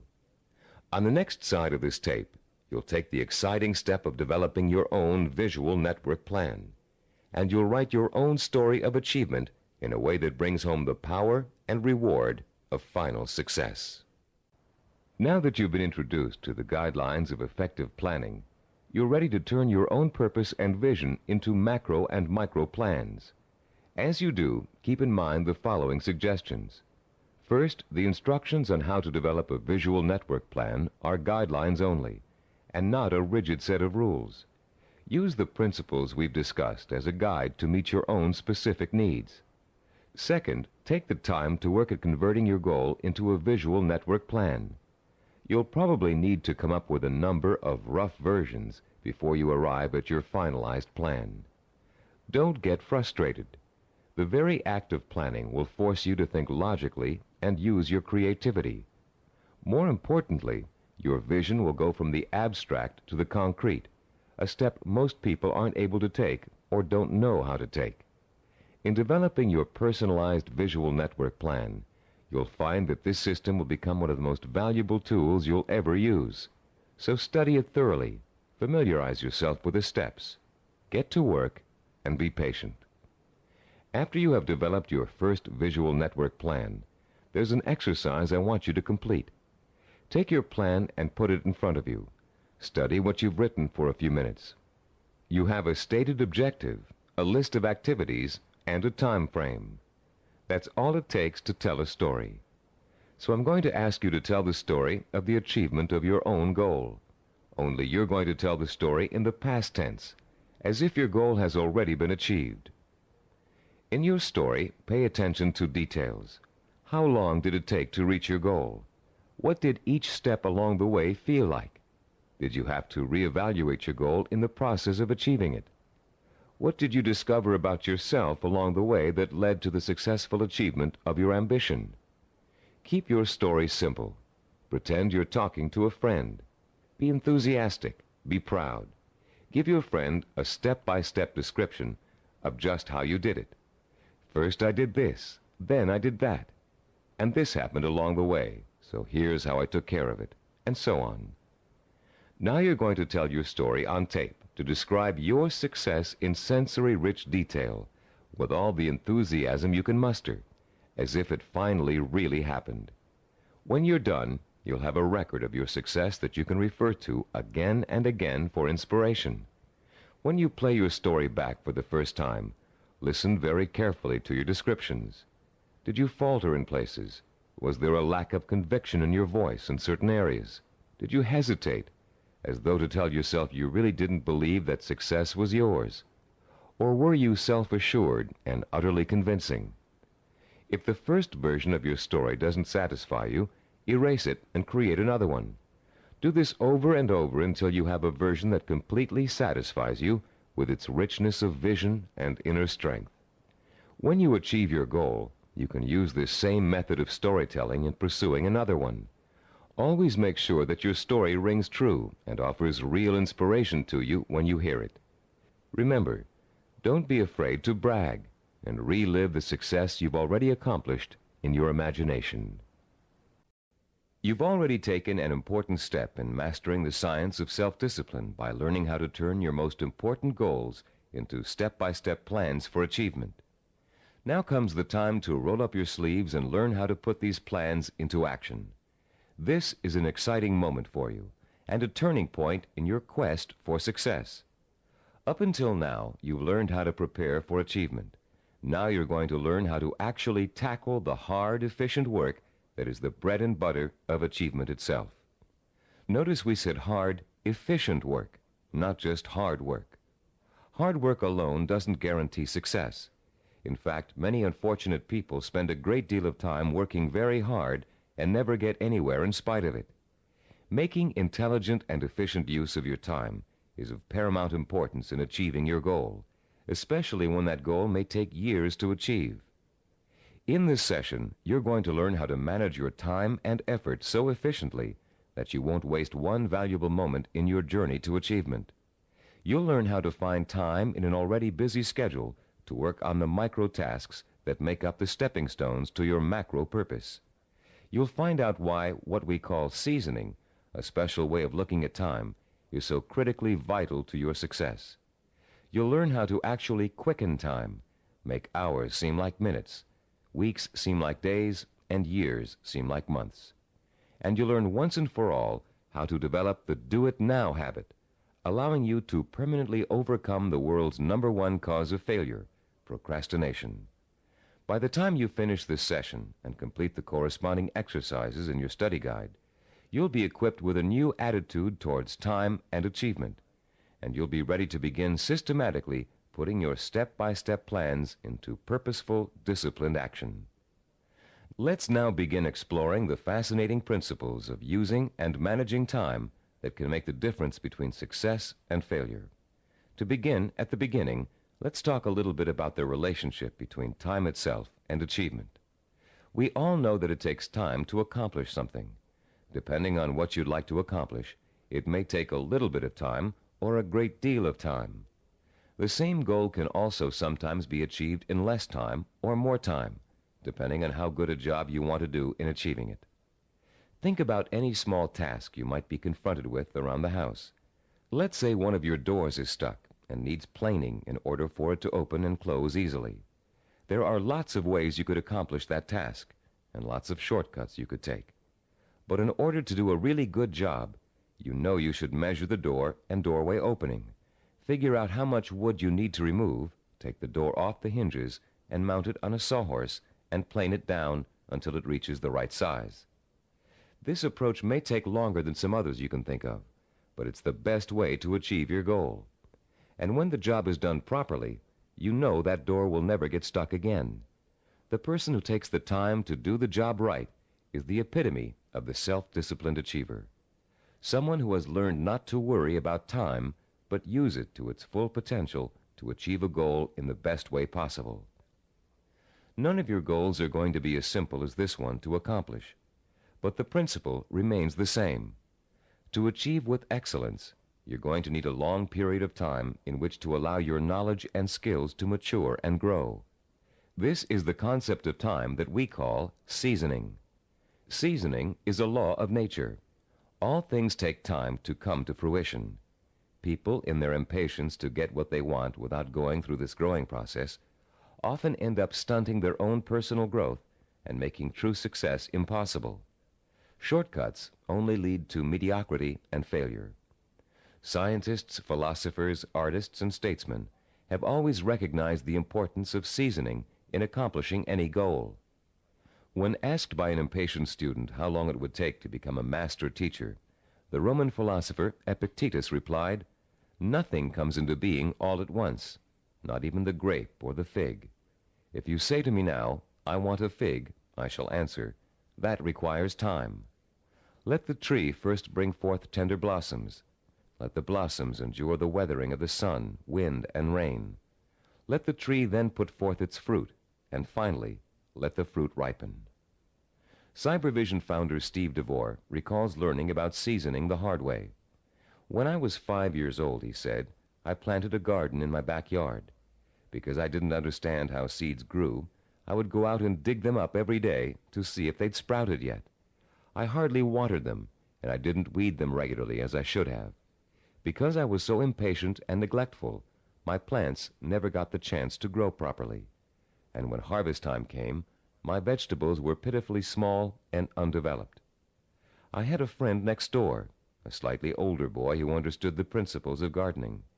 He let his plants grow and ripen in their own time, helping them along with regular watering, fertilizing, and weeding. He enjoyed a bountiful harvest that summer, and I learned a lesson about patience and self-discipline." All great achievers not only understand the concept of seasoning, but they value it greatly. They know that success cannot be hurried. They know that to try to hurry it is to ruin it. They understand that every step along the road to achievement is a necessary one and a small achievement in itself. And they also know that getting there can and should be half the fun. Self-disciplined achievers are willing to pay the price of time to realize their ambitions. They are not intimidated by the thought of having to work and study for 5, 10, even 15 years. Their commitment to a goal is absolute, and their vision of success is unwavering. The self-disciplined achiever knows that if what he wants will take 5 years to achieve, the 5-year effort will be worth it. He knows that those 5 years are going to pass anyway, and he has a choice about whether to spend them preparing for success or wasting the time thinking and dreaming about what he'd really like to do. For the self-disciplined achiever, there is no choice. He'll gladly spend those 5 years working and studying to achieve his goal. Does several years seem like a long time to you? Think how fast the last 5 years of your life have gone by. What did you do during that time to make achievement possible? If you had been working steadily towards your goal all that time, you could have achieved it by now. Let's say you're 34 years old, and your dream is to become an architect. You know it will take you 6 years of schooling and apprenticeship before you can get a good job with a respected architectural firm. But that means you'll be 40 years old by the time you reach your goal, and you feel you just can't wait that long. Stop and think. You're going to be 40 years old in 6 years whether you study architecture or not. And if you choose not to study it now, in 6 years, you'll be in the exact same position, wanting to be an architect and knowing it will take you 6 years to get there. Only by then, you'll have to work until you're 46 to achieve your goal. You can get there in 6 years by starting now, or you can choose to give up hope of ever getting there at all. If you really want to achieve your goal, 6 years won't seem like such a long time. As you'll find out later in this session, to the self-disciplined achiever, the 6 years will go by very fast. Impatient people want things to happen overnight. In the words of French philosopher Blaise Pascal, they anticipate the future as too slow in coming. And in being unwilling to devote hours of time to the kind of seasoning it takes to become accomplished at anything, they waste their lives by doing nothing at all, and they wonder why they always feel so unfulfilled. How many youngsters have you known who came home from a rock concert determined to learn to play the guitar? It looked easy when the group on stage was playing, so the youngster goes out and buys a guitar and takes his first few lessons. And all of a sudden, it becomes apparent that it's not easy. It's going to take years of hard work and effort to learn to play really well. So the youngster loses interest and gives up, bored with the tedium of practicing scales for hours. Yet the professional musicians he's watched have put in years of practice to get where they are, and where the youngster would like to be. The great artist Pablo Picasso was once approached by an admiring woman in a restaurant. Having recognized him, she asked him to draw something, anything, on a napkin for her. She told him she'd pay him whatever he thought was fair, if only he would provide her with this impromptu work of art. Picasso agreed and spent 5 minutes drawing a picture on the napkin. When he was finished, the woman picked the napkin up in delight. How much did he want for the picture, she asked. Calmly, Picasso replied, $10,000. Dumbfounded, the woman began to argue with him that a picture drawn on a napkin in 5 minutes couldn't possibly be worth that much. But Picasso just smiled and said, Madame, it may have only taken me 5 minutes to draw the picture, but it took me 40 years to learn how to draw it. 40 years. Does that seem like an interminable amount of time? To a master artist seeking the ultimate expression of his talent, a great scientist seeking a cure for disease, or an ambitious businessman trying to turn a small company into a Fortune 500 corporation, 40 years can seem to fly by overnight. To the dedicated self-disciplined achiever, time is nourishment for what he wants to accomplish. And that time is well spent, taking step after step in a continuous effort to achieve a specific goal. The achiever does not get sidetracked. Every day he concentrates on the micro tasks that make up his macro purpose. And each completed micro task becomes a source of pleasure and a reward in itself. Top newscaster Eric Sevareid achieved his macro purpose by actually ignoring it. Instead, he concentrated on the micro purposes that would help him accomplish his goal. Sevareid tells the story in his own words. Once when I relinquished my job and income to undertake a book of 250,000 words, I could not bear to let my mind dwell on the whole scope of the project. I would have surely abandoned what has become my deepest source of professional pride. I tried to think only of the next paragraph, not the next page, and certainly not the next chapter. Thus, for 6 months, I never did anything but set down one paragraph after another. The book wrote itself. Years ago, I took on a daily writing and broadcasting chore that has totaled now more than 2,000 scripts. Had I been asked at the time to sign a contract to write 2,000 scripts, I would have refused in despair at the enormousness of such an undertaking. But I was only asked to write one, the next one, and that is all I have ever done. You can learn to work in microtasks by following your step-by-step plan for success and concentrating only on each step at a time. But you cannot learn seasoning as if it were a skill. Seasoning is an attitude that must be adopted and made part of your mental framework if you are able to achieve your lifelong purpose. It is crucial to self-discipline. More than that, it is actually at the heart of self-discipline. Besides seasoning, the self-disciplined achiever experiences something we call Time quickening. Time quickening does not mean taking shortcuts, as you might first guess. Rather, it represents what happens to your perception of time as you become involved in the pursuit of your goal.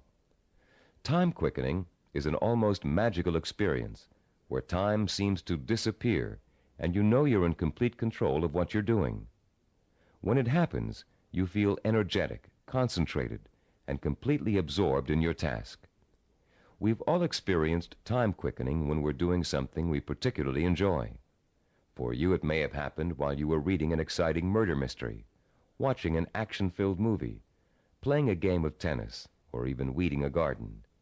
Time quickening takes place whenever you find yourself completely engrossed in something to the point where nothing can distract you. The moments fly by so quickly, you're just not aware of them.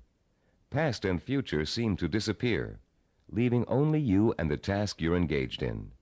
And after what only seems like minutes, you look up and notice in shock that a great deal of time has passed. Dreams are a reverse example of this phenomenon. Although you may often wake up feeling as if you've been dreaming a particular dream for hours, the whole thing has actually taken place in just a minute or two. The human mind has the amazing ability to alter our own perception of time. Once you learn to use this ability to your advantage, you will no longer be discouraged at the thought of having to spend so much time pursuing your goal. Scientific research has shown us how to trigger the experience of time quickening. You can actually learn to consciously create the sensation that time has stopped. You can do it by becoming single-mindedly and uninterruptedly involved in an activity for a significant period of time. Time quickening occurs when you surrender your attention and your senses to something outside of yourself. There are 6 steps you can and must take to experience the benefits of time quickening. Listen to them carefully, and then try to recreate them, first with lesser tasks that may or may not be related to your goal, then with your actual micro-purposes. First, create or find a working environment that is free of distractions and potential diversions. Second, focus on doing one task at a time and stick with it until it is completed. Third, surrender yourself to the task at hand. Work hard and work well, and don't stop working until you have finished as much or more of the task as you started out to do.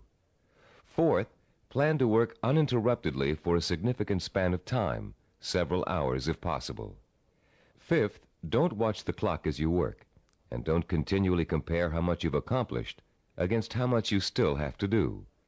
Sixth and last, stop working when your thinking becomes muddled due to fatigue. The first few times you try using these 6 steps, you may have a hard time following them all. But the more you practice, the easier it will get. And soon you'll notice that time seems to be flying by quicker and quicker every time you sit down to work.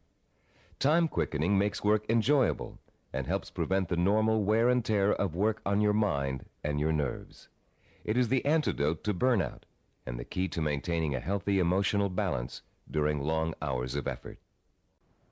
Time quickening will enable you to successfully complete the string of microtasks that over an extended period of time will take you closer and closer to the completion of your macro goal.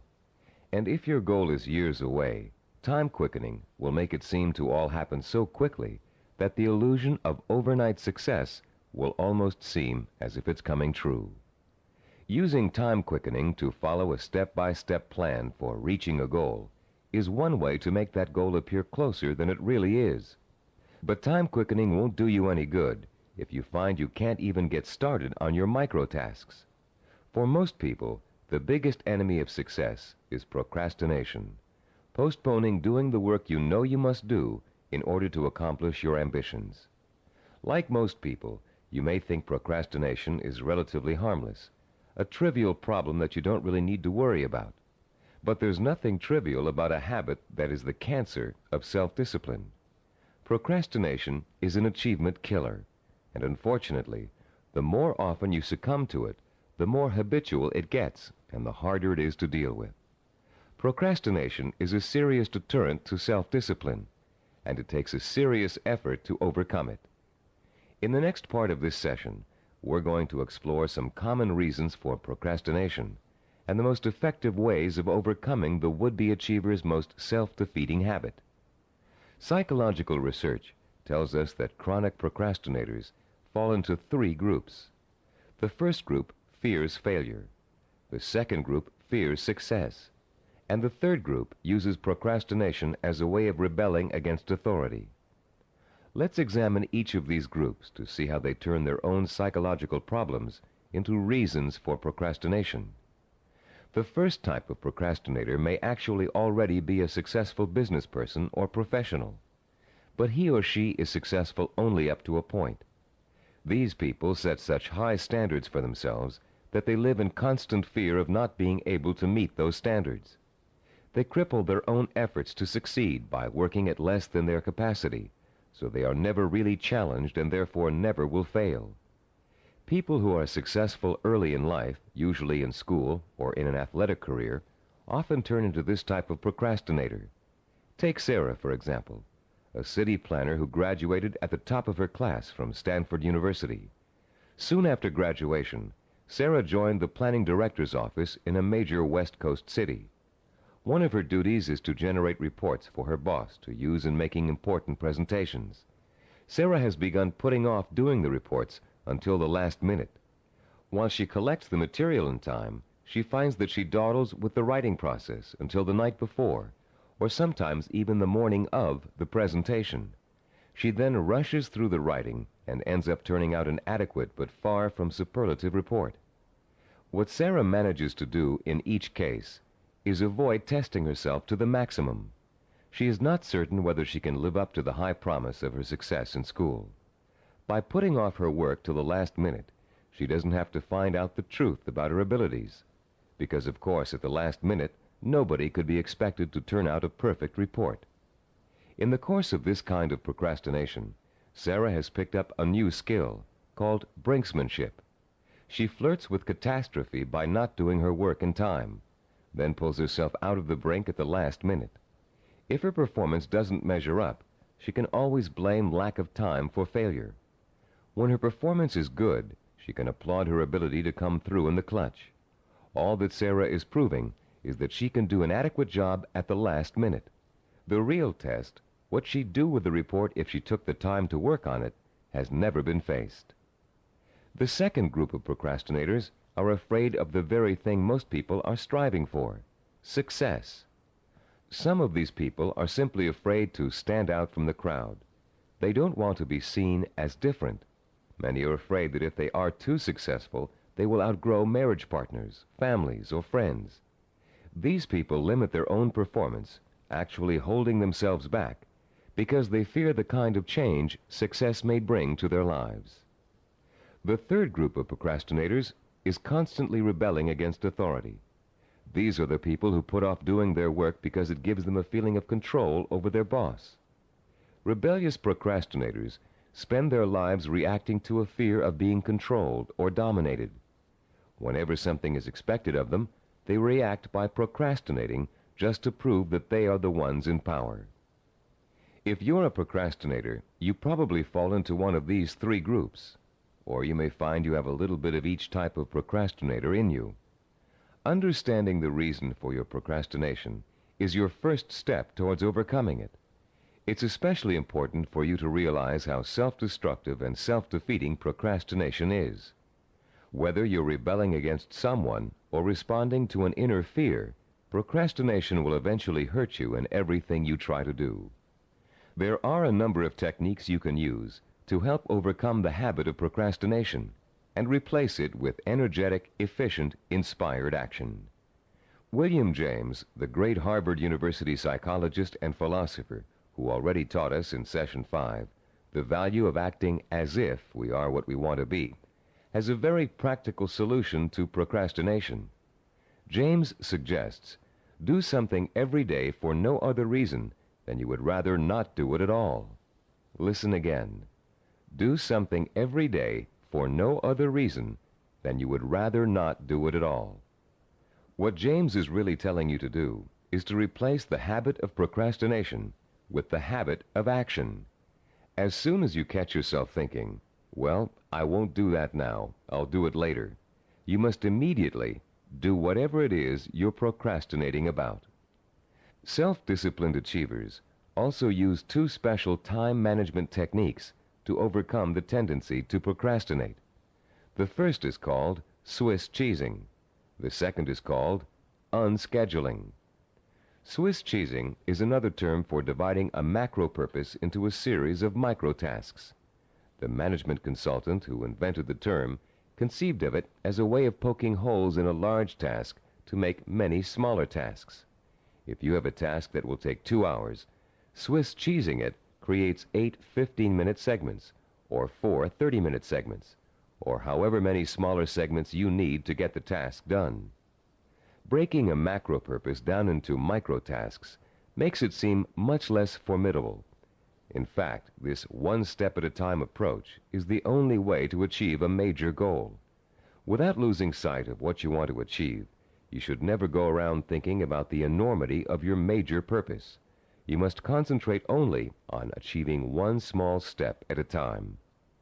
Unscheduling also helps you to overcome procrastination and get on with your project in the most efficient way possible. Sometimes you know you're going to need so much time to complete a task that you won't even start it. You rationalize that you'll never find the time to finish it anyway. But often people overestimate how much time it really will take them to do something, and they don't realize that by Swiss cheesing, they can find the time to do it in an otherwise busy schedule. Turn to page 45 of your study guide and look at Form 8.1. You'll see a chart with the days of the week listed along the top row, and the hours in a day listed vertically along the left side. There are 7 days listed and 16 hours per day. The chart presumes that you get up at 6 o'clock in the morning and retire at 10 p.m., but you can easily change the numbers to correspond to your own daily hours. It's often a shock to look at a chart like this and realize how many hours you actually have available to you in a one-week period. Of course, many of those hours are taken up with the necessities of everyday life. Your first task in this exercise is to fill in all those hours that are occupied with travel, meals, work, meetings, regular recreational activities, and other commitments. Only fill in the time that absolutely must be devoted to activity. If you regularly watch television or read magazines for 3 hours every night, that doesn't qualify as a life necessity unless it's part of your job to do so. When you've finished, look at the boxes you haven't filled in. These represent your free time, time you have full control over and can devote to your own micro projects. You may be amazed to find that you easily have 20 or 30 hours per week of free time to devote to your project. And if you include time that's spent commuting on a bus or train, the hours may add up to considerably more than that. Once you've ascertained when and where your free time occurs, you can begin allocating that time to your micro projects. When the hour arrives to start working, remember William James' advice and do it now. Work uninterruptedly during that time, taking scheduled breaks only as necessary. And don't allow yourself to get sidetracked. Working uninterruptedly means learning to say no when people try to take you away from your work. If a friend calls up and asks you to go bowling while you're working, you must learn to refuse.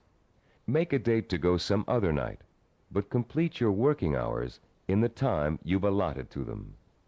Let your family know that you're serious about completing your tasks. Schedule time to enjoy being with them, and let them know that when you're working, you are not to be interrupted. After successfully completing each work session, fill in the blank hours on your chart with a special colored pen or pencil. Choose a name for your project and fill in the blanks with that name. It will soon become extremely rewarding for you to look at the chart and see the red or green boxes begin to take up considerable space on the page. More rewarding, you'll begin to see real progress in your effort to complete your micro tasks. As you learn to devote uninterrupted time to your work, you'll find the time-quickening experience begin to occur more and more often, and you'll be less and less inclined to procrastinate. Soon your micro projects will become as much a part of your life as eating and sleeping. And an excitement will take hold as you begin to realize that yes, you are working steadily toward your goal. And not only can you really do it, you are really doing it. Be careful not to overcommit yourself in terms of time spent on your project.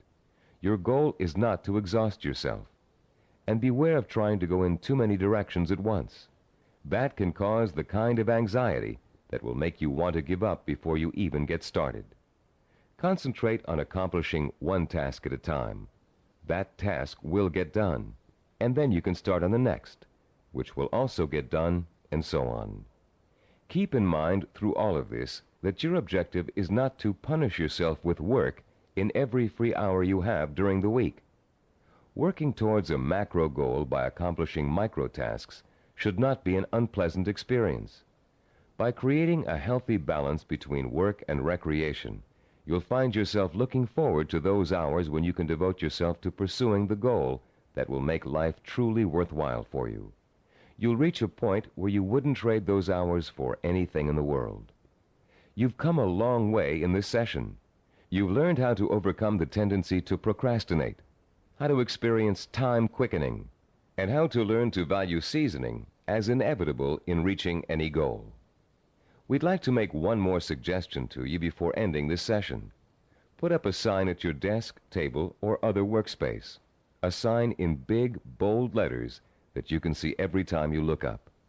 This sign should say, "Use time or lose time."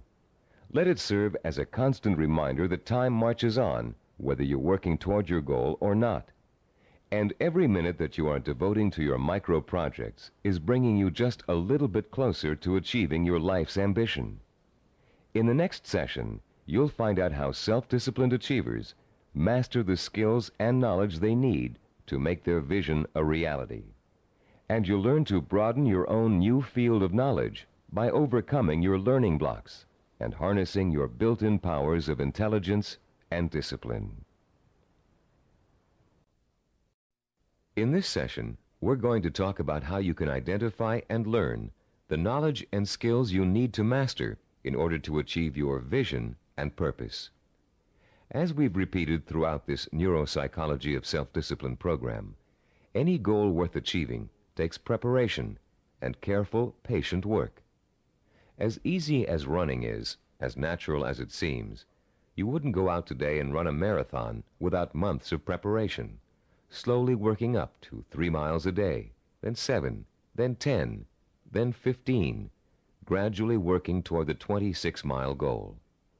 You would start marathon conditioning with a careful program of nutrition, stretching exercises, reading, talking to other runners, and even a doctor's checkup. You'd determine what knowledge and skills you'd need to accomplish your goal of 26 miles, and you'd accumulate the knowledge and skills step by step until your goal was achieved. The goal of this session is to help you learn how to learn. Many of us were programmed years ago with the belief that there are certain things we just cannot learn. We were tracked in school into one path or another because of test results which told us we had no aptitude for a particular subject area, or by teachers or counselors who believed we were best suited for one discipline over another. In some cases, the stereotype was as blatant as girls take home economics, boys take shop. In other cases, the grounds for tracking could have been racial or economic, or some other person's perception of our intelligence. In a now famous psychological study, new teachers in an elementary school were told that certain students in their classes were gifted and certain others were slow. In truth, there was no measurable difference in the student performance up till that time. But by the end of the following semester, the students labeled gifted were doing work above grade level, while the slow students were performing below. The only thing which had changed was the teachers' attitudes toward the children. Much of our response to learning has been based on what we've been told about our ability to learn. In this session, you'll learn how to break through the learning barrier and clear away the mental blocks that have you falsely entrapped in the belief that you can't learn certain difficult subject matter and skills. You'll learn how to learn all over again, this time recognizing that your potential is as unlimited as your imagination. You, like other self-disciplined achievers, will know how and when to acquire the essential knowledge and skills that will enable you to achieve your goals. In our research into human achievement, we found that the world's most persistent and successful people had developed a four-step approach to learning that ensured they would successfully acquire the knowledge they need to achieve their goals. The process is a simple one. Listen carefully as we go over its basic components. First, they're able to determine what new skills and knowledge they must learn in order to achieve their goals. Second, they call into play their belief in their ability to learn. They believe they can learn any subject or skill, no matter how difficult it might be. Third, they're patient. They understand that acquiring new knowledge and skills is often a slow, step-by-step process that requires systematic trial and effort. No matter how young or how old, the learner must go through the same progression of acquiring knowledge and skills. And fourth, they develop their own effective, personalized system for learning, a simple learning formula they can apply to any subject matter to efficiently and thoroughly master goal-relevant knowledge and skills. Let's delve into each of these steps in turn to see how they can be applied to your own learning efforts. The first step of a learning program to acquire a new skill can be approached much like the planning work we dealt with in Session 7. You can design a similar flowchart with an activity box labeled Start and a box labeled Finish. The intermediate steps are, of course, other activity boxes. Activities which must take place at the same time must appear one above the other. The activities that follow each other in chronological order are listed from left to right. The activity that comes first is to the left of the activity on the right. Any research you have to do, consultations you have to make, background materials you have to accumulate, all are entered on your flowchart in the proper activity boxes. Let's assume for a moment you're just about to begin your first year of college. Your ambition is to become a neurologist. You know that to get into medical school, you have to excel in college pre-medicine. The thought of taking 4 years of math, chemistry, and biology seems pretty intimidating, and becomes even more intimidating when you realize that you have to have almost a straight A average in those subjects to be even considered for medical school admission. The intimidation would quickly go away if you could develop a 4-year visual network plan that outlines specifically what you had to learn and in what order you would have to learn it, year by year. Then, upon viewing the completed network plan, look at it and develop the deep inner belief that you have it in yourself to master each of the subject matter areas. Let's work through a visual network plan for successfully completing college pre-med. Granted, most of you listening to this program won't want to become medical doctors, but this example is applicable to any situation in which new knowledge and skills must be learned. Turn to Diagram 9.1 on pages 48 and 49 of your study guide. I'll pause a few moments while you find Diagram 9.1.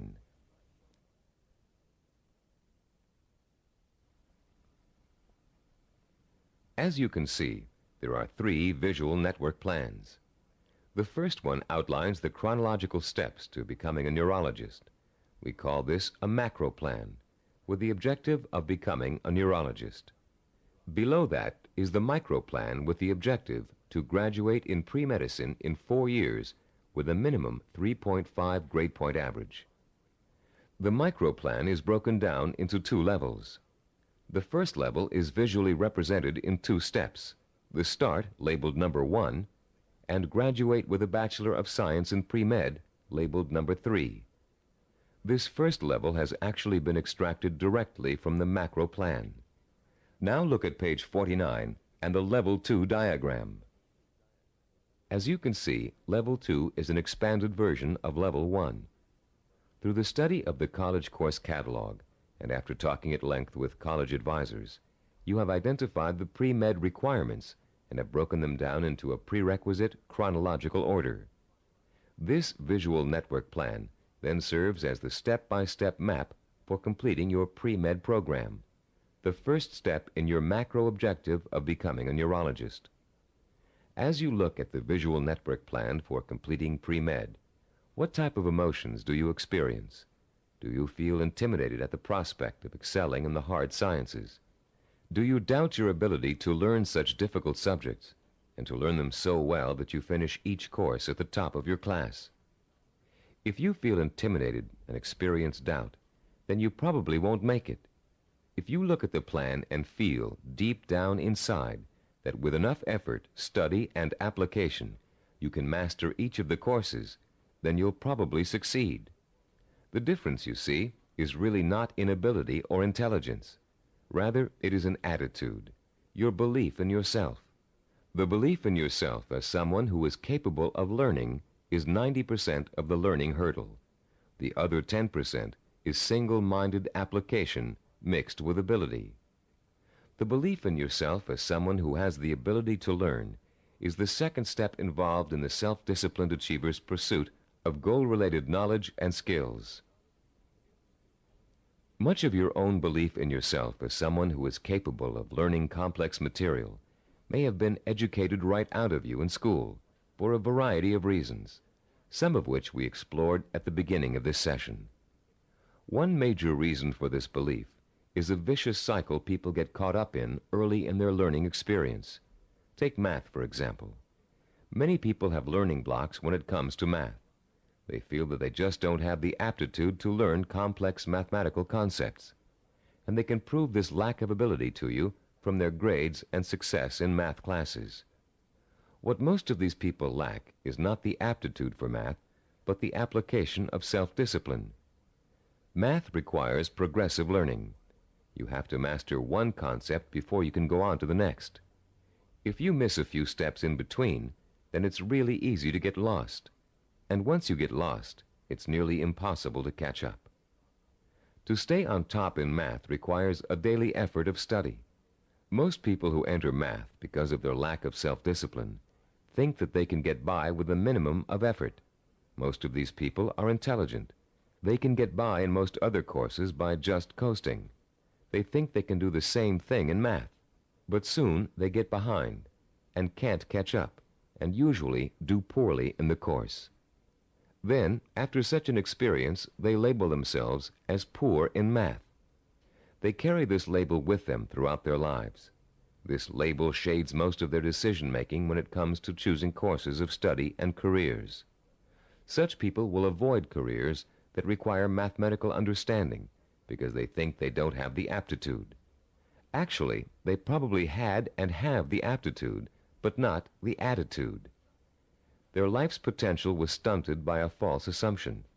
All they needed was someone to teach them the value and skill of self-disciplined application.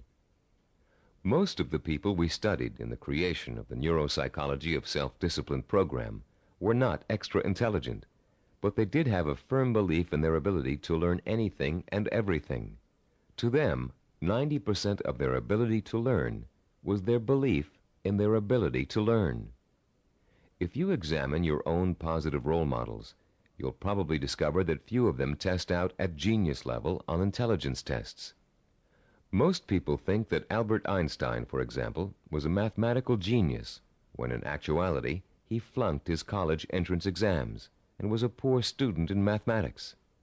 As a youngster, he envisioned himself one evening riding through space on a beam of light. In his imagination, he sensorially experienced the theory of relativity. He knew what it was, but he was not able to explain it to others in a language they could understand. The only language was mathematics. Driven by his vision, he forced himself to learn mathematics. For Einstein, it was a day-by-day struggle, but he finally developed enough mathematical knowledge to simply express his experience mathematically. Einstein's theory of relativity and its mathematical expression ushered in the age of nuclear energy. Another scientist, whom most people attribute genius, was the inventor of the laser, Dr. Theodore Myman. While at Stanford University, he flunked his PhD oral exams and had to take them over again. Learning didn't come easy for him. It was a daily, step-by-step struggle. Baseball hitting great and cybervision role model for its baseball neuromuscular training video cassette, Rod Carew, didn't make his high school baseball team because his coach thought he wasn't a good enough hitter. Since then, through thousands of hours of practice, Carew has won 7 American League batting titles and is one of 13 players ever to get more than 3,000 career hits. The list goes on. Famous author, philosopher, and scholar Leon Uris flunked high school English 3 times. Malcolm Forbes, publisher of Forbes magazine, one of the most successful business publications in the world, did not make the staff of his college newspaper. The editor said he lacked the basic skills of reporting and editorial writing. Stephen DeVore, who founded Cybervision, speaks the Finnish language, considered by language experts to be the most difficult language for Western tongues to learn. Though he mastered this difficult language, he lays no claim to a superior intellect either. When I was 19, he told an interviewer, I was selected to go to Finland for 2 years of volunteer work. I had no foreign language ability at that time. In fact, I had nearly flunked out of high school French and Latin. So I thought of myself as having absolutely no ability to learn languages. With this negative attitude, DeVore entered an intensive language program for 2 months before he left for Finland. It was something like 16 hours a day with a group of 10 others. I finished last in the group, he recalls. DeVore went to Finland, where he spent 5 miserable months unable to communicate. I couldn't do anything. I was incredibly frustrated. I'd lose patience when people were talking. Then one day I went to the park, and in the park there was a man giving instructions to his dog in Finnish. The dog obviously understood him and was obeying all of his commands. I thought, this is ridiculous. I'm smarter than a dog. If a dog can understand Finnish, so can I. In the 2 months following this experience, DeVore became fluent in the Finnish language. He learned to speak Finnish so well that he served as a translator for American businessmen and their families traveling to Finland. Buoyed by the accomplishment of learning Finnish, DeVore returned home after 2 years and went back to college. Where before he had been a lackluster C student because he was convinced he couldn't learn, he received straight A's and academic scholarships for the rest of his college and graduate school years. Which proves another point about learning, success, and attitude. Once you have successfully learned a subject or skill, it bolsters your confidence in your ability to learn other skills. Once you've proven to yourself that a negative concept you had was wrong, you begin to realize that all of your negative concepts may be wrong. What you couldn't do in the past, you can now do. You can do it because finally you believe you can do it. Breaking the cycle of a negative attitude may not be easy, but once you do, you'll be far less inclined to get back into the cycle. That's why small steps and small accomplishments are so important in pursuing a macro goal. You may look at a map for becoming a neurologist and say, I'll never get through all those math courses. But if you get 1 A in algebra, you'll realize that you can. Another way of expressing this is that success in learning begets more success.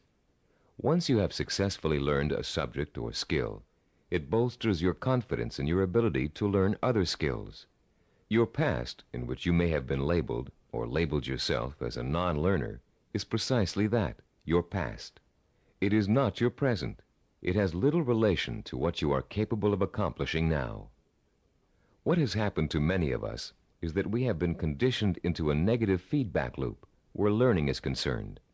The step-by-step accumulation of new skills is the way to break this loop and replace it with a much more positive cycle. Which brings us to the third step in the learning process, the attitude and value that learning takes time and patience. Most of us, at the time we are exposed to our greatest concentration of education, haven't developed the necessary self-discipline skills to be able to take advantage of it. And why should we? We were only children. Excellence, as we've been learning in this Neuropsychology of Self-Discipline program, is based on seasoned learning. Skills like medicine, mathematics, chemistry, dance, law, music, pottery, writing, languages, architecture, masonry, carpentry, the list is endless. All require seasoning, the accumulation of knowledge over time. The perseverance to stick with a task over a long period of time, sometimes decades. The ability to find pleasure in the accomplishment of steps toward a goal, rather than seeking the instantly gratifying quick fix. All these are the hallmarks of the self-disciplined. A wise philosopher, in speaking of the seasoning of a learner, once said, "There are very few human beings who receive knowledge complete and staggering by instant illumination. Most of us acquire it fragment by fragment, on a small scale, by successive developments, cellularly, like a laborious mosaic." One other myth about the acquisition of knowledge has it that you can get too old to learn. This bit of fallacious thinking has been handed down in the aphorism that you can't teach old dogs new tricks. It's worth laying to rest. A classic incident from the life of the great poet Longfellow illustrates the relationship between age and learning. Told by Howard R. Driggs, the story goes, it happened that, while the poet, at over 80 years of age, was still teaching at Harvard, one of his appreciative students asked him, "How do you keep so perennially young, Professor Longfellow? We never get tired of your classes. You always have something new and interesting to give." "I've never had that question put to me before," returned the poet. Then, looking out of the window, he said, "You see those 2 apple trees in the yard? Do you observe any difference between the blossoms on the older tree and those on the younger one?" "No," replied the student. "They look just alike to me." "How do you account for the fact that the old apple tree flowers out as beautifully as does the young one?" persisted the teacher. "Let me tell you the secret. That old tree managed last year to grow enough wood to put forth its new blossoms. Blossoms, you know, always come on the new wood." "Oh, I see," said the young man. "To keep young, one must keep growing." "Yes," came the quiet response. Einstein, in his later years, was asked the secret of his ability to learn. His reply also illustrates the point and importance of lifelong learning. Einstein said, "The more I learn, the more I realize I don't know. The more I realize I don't know, the more I want to learn." Age should be no barrier to the acquisition of new knowledge and skills.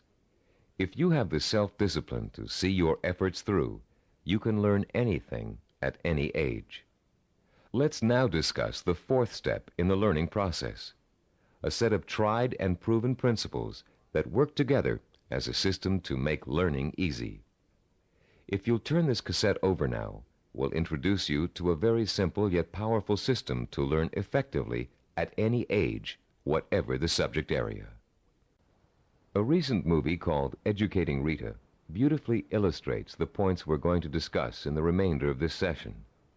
This film is about a working-class Englishwoman who has a dream about becoming educated. The film tells the story of her personal odyssey as she pursues her vision, her dream, in the face of incredible obstacles.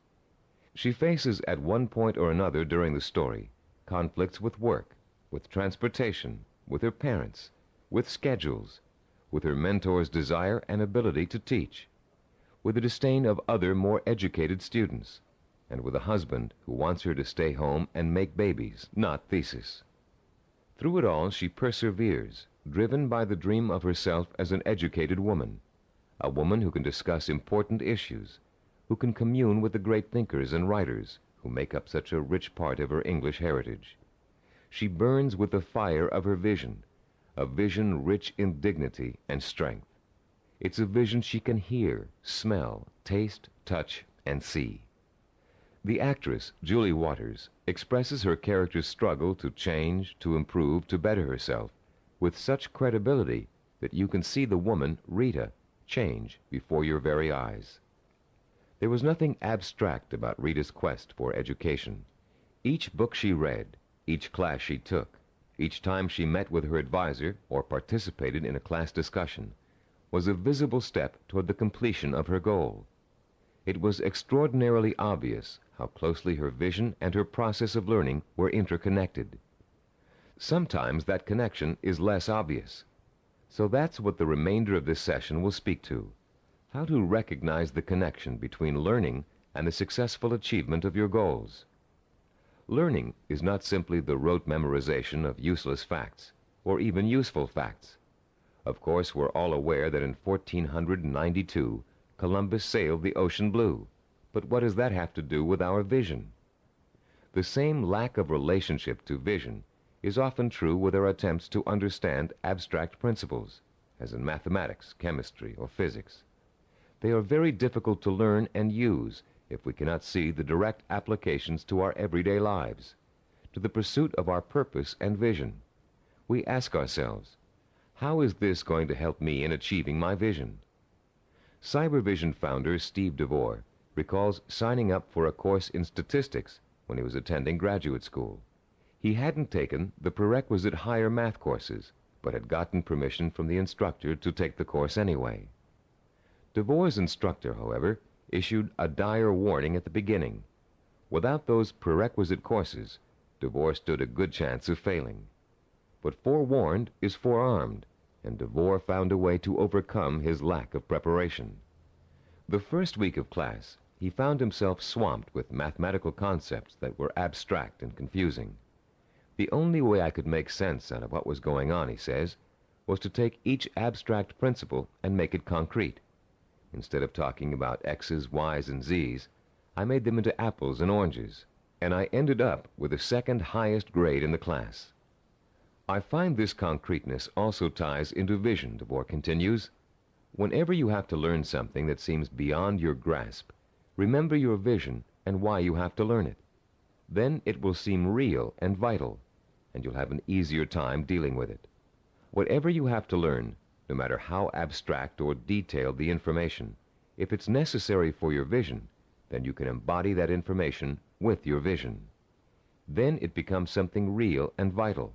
You can put a handle on it. You have a reference for it. You've been learning the importance of vision all throughout this program. The sensory-rich, detailed kind of vision you created in Session 6 and are continuing to create on a daily basis.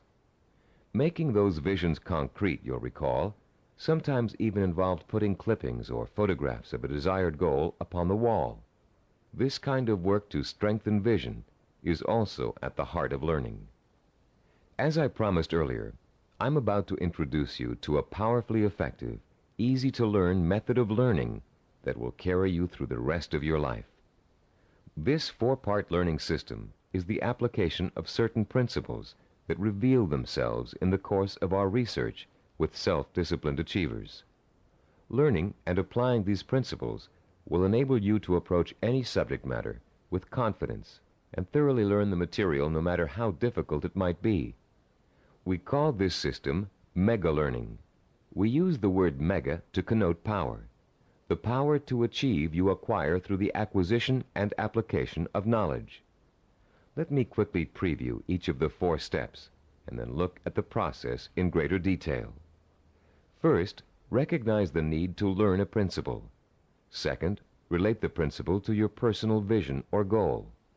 Third, internalize the principle by relating it to your own experience. And fourth, apply the principle in action. Let's examine each of these 4 steps in turn.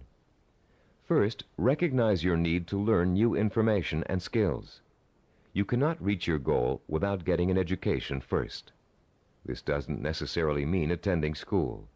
It means identifying the key skills and competencies that you must master if you are successfully going to reach your goal. Ask yourself, will I achieve my goal without this knowledge or skill? If your answer is no, then you have a strong motivation for learning. Your learning is now crucial, for without it, your road to achievement is blocked. Learning is a lot easier if you have a specific reason to learn. Once you recognize that you have a need to learn, you've taken the first step toward achieving your goal. Step 2 is simply asking yourself, how can I use this? How will it help me fulfill my vision? Imagine yourself achieving your goal and using the new knowledge and skills you are about to learn. See how each skill and bit of knowledge applies directly to your future success, no matter how unrelated or trivial it might seem to be in the beginning. This process is akin to putting a jigsaw puzzle together. You have a picture of what you want to achieve on the jigsaw box.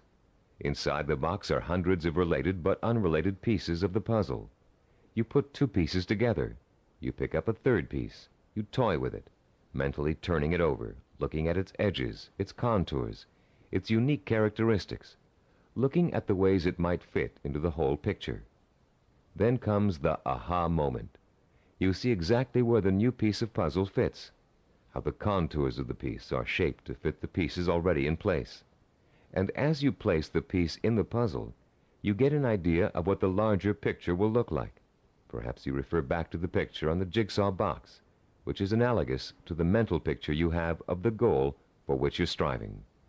The very act of studying the information and putting it in its proper place helps you bring the picture on the box to life. The third step in our learning process is internalizing the principle by relating it to your own experience. If you're learning about electrical waveforms and frequency, for example, think about the times you've thrown a pebble into a pond and seen ripples form on the water. The bigger the pebble and the harder you threw it, the bigger and faster the waves would be. In Newtonian physics, you can easily understand the law that states, for every action there is an equal and opposite reaction, by remembering how you stand up from a sitting position. Do you just shoot straight up, or do you have to first push your weight down on the chair to stand up? In order to stand up, you have to first push down. That's Newton's law in action. Every time you find an example from your own experience to illustrate a bit of knowledge you're trying to learn, you'll reinforce your understanding of that knowledge. And you'll remember it because it's anchored to something very personal. Every time you think of Newton's law, you'll picture yourself pushing off a chair to stand up. It works for just about any abstract theory you can think of. The fourth critical step in learning is the actual application of the principle you're trying to grasp. Throw pebbles in a pond and watch the action when you're learning waveform theory. Sit down and stand up over and over again until Newton's law is firmly planted in your mind. If you're studying a new language, use the new vocabulary you learn every single day. As you walk down the street or through your living room, try naming every object you see in your new language. Using these 4 steps to learning will make the experience easier, less frightening, and more fun.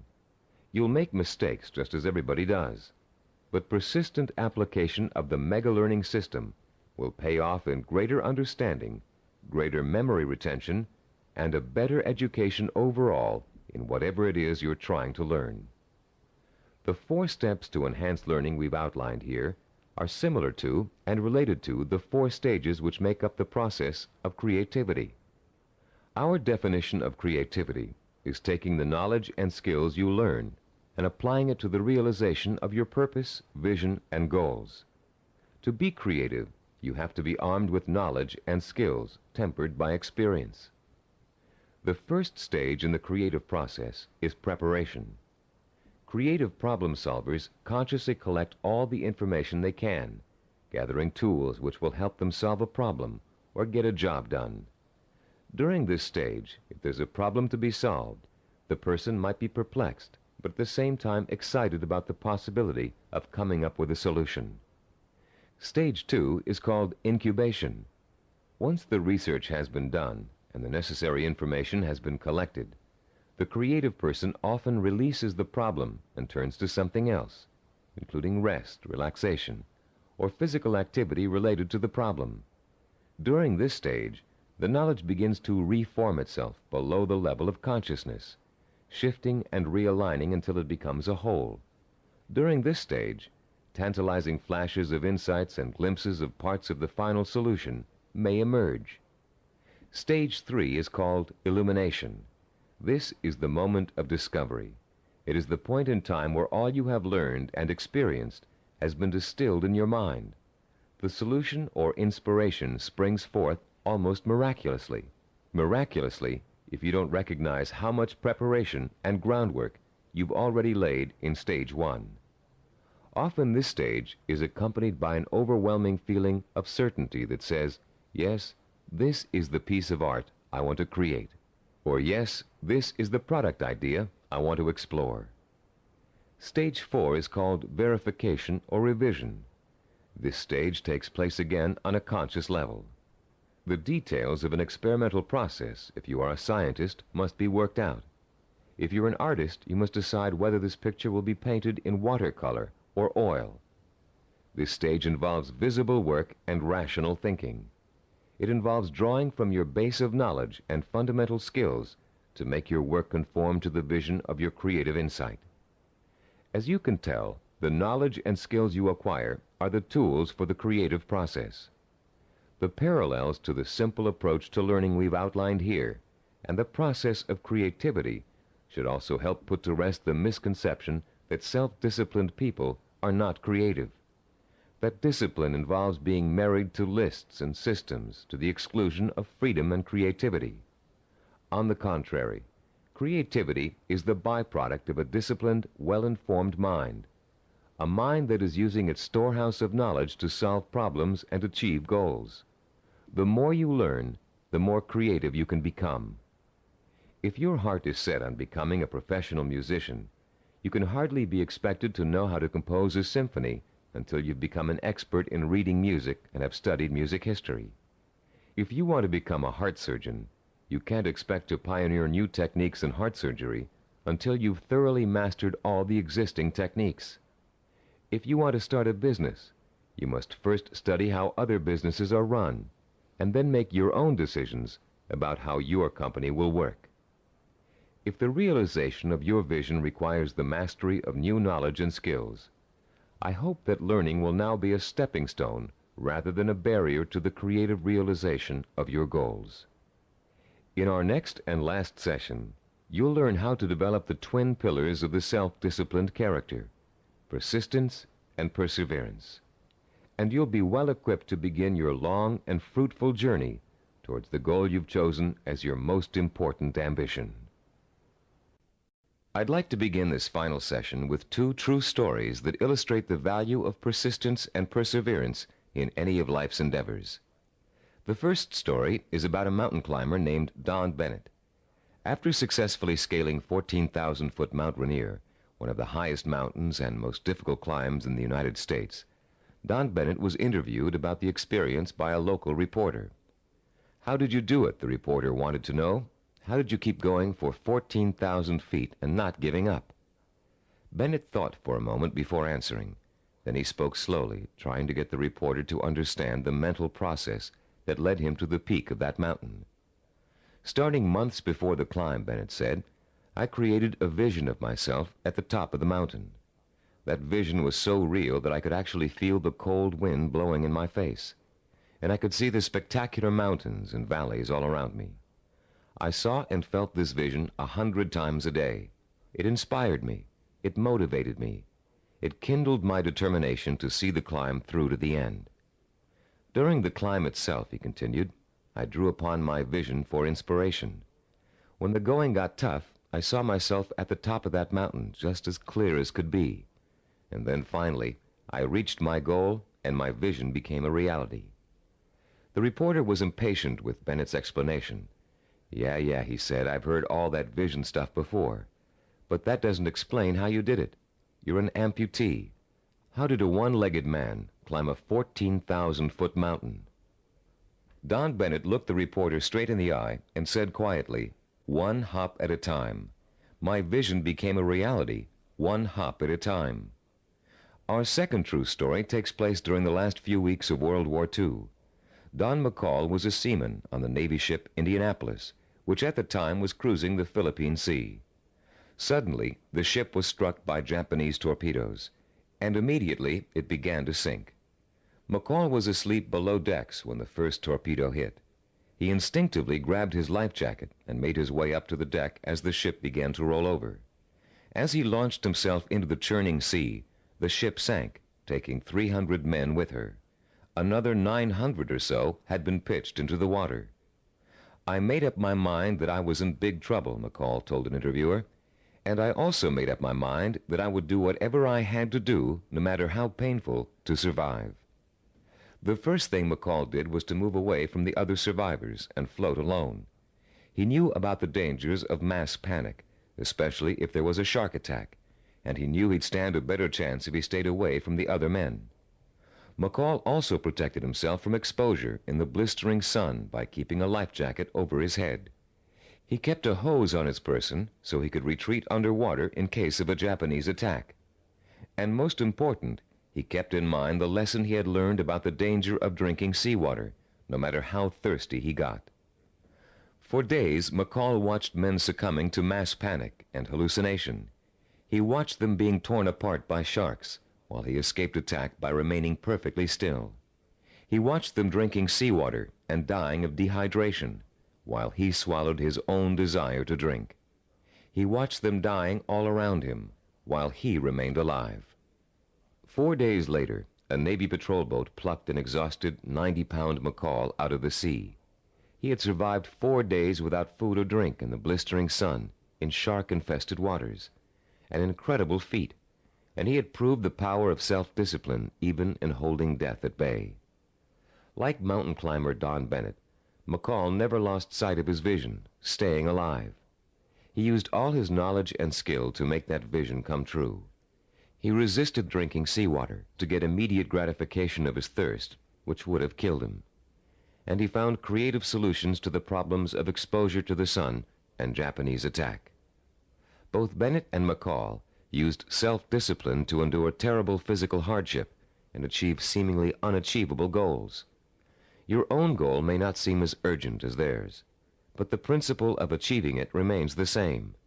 Through vision, commitment, patience, and creative application of knowledge and skill, you can see your goal through to the end. But the ultimate key to your success is what this session is all about: persistence and perseverance. In this session, you're going to learn what persistence and perseverance are really all about. You'll be taught how to develop both of these critical qualities through the application of 5 simple principles. You'll find out how to turn problems and setbacks, even agonizing situations, into positive learning experiences that will actually bring you closer to the realization of your goal.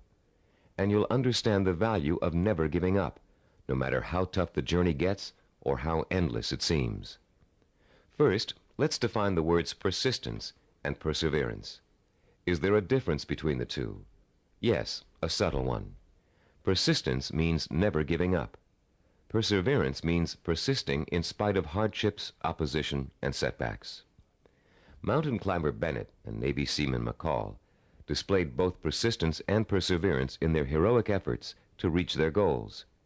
Bennett had to use his one leg to hop at least 30,000 times to get up to the top of Mount Rainier. McCall had to stay calm and follow a life-saving plan while spending 4 days in shark-infested waters without any food or drink. These men reached their goals because they had already developed the qualities of persistence and perseverance.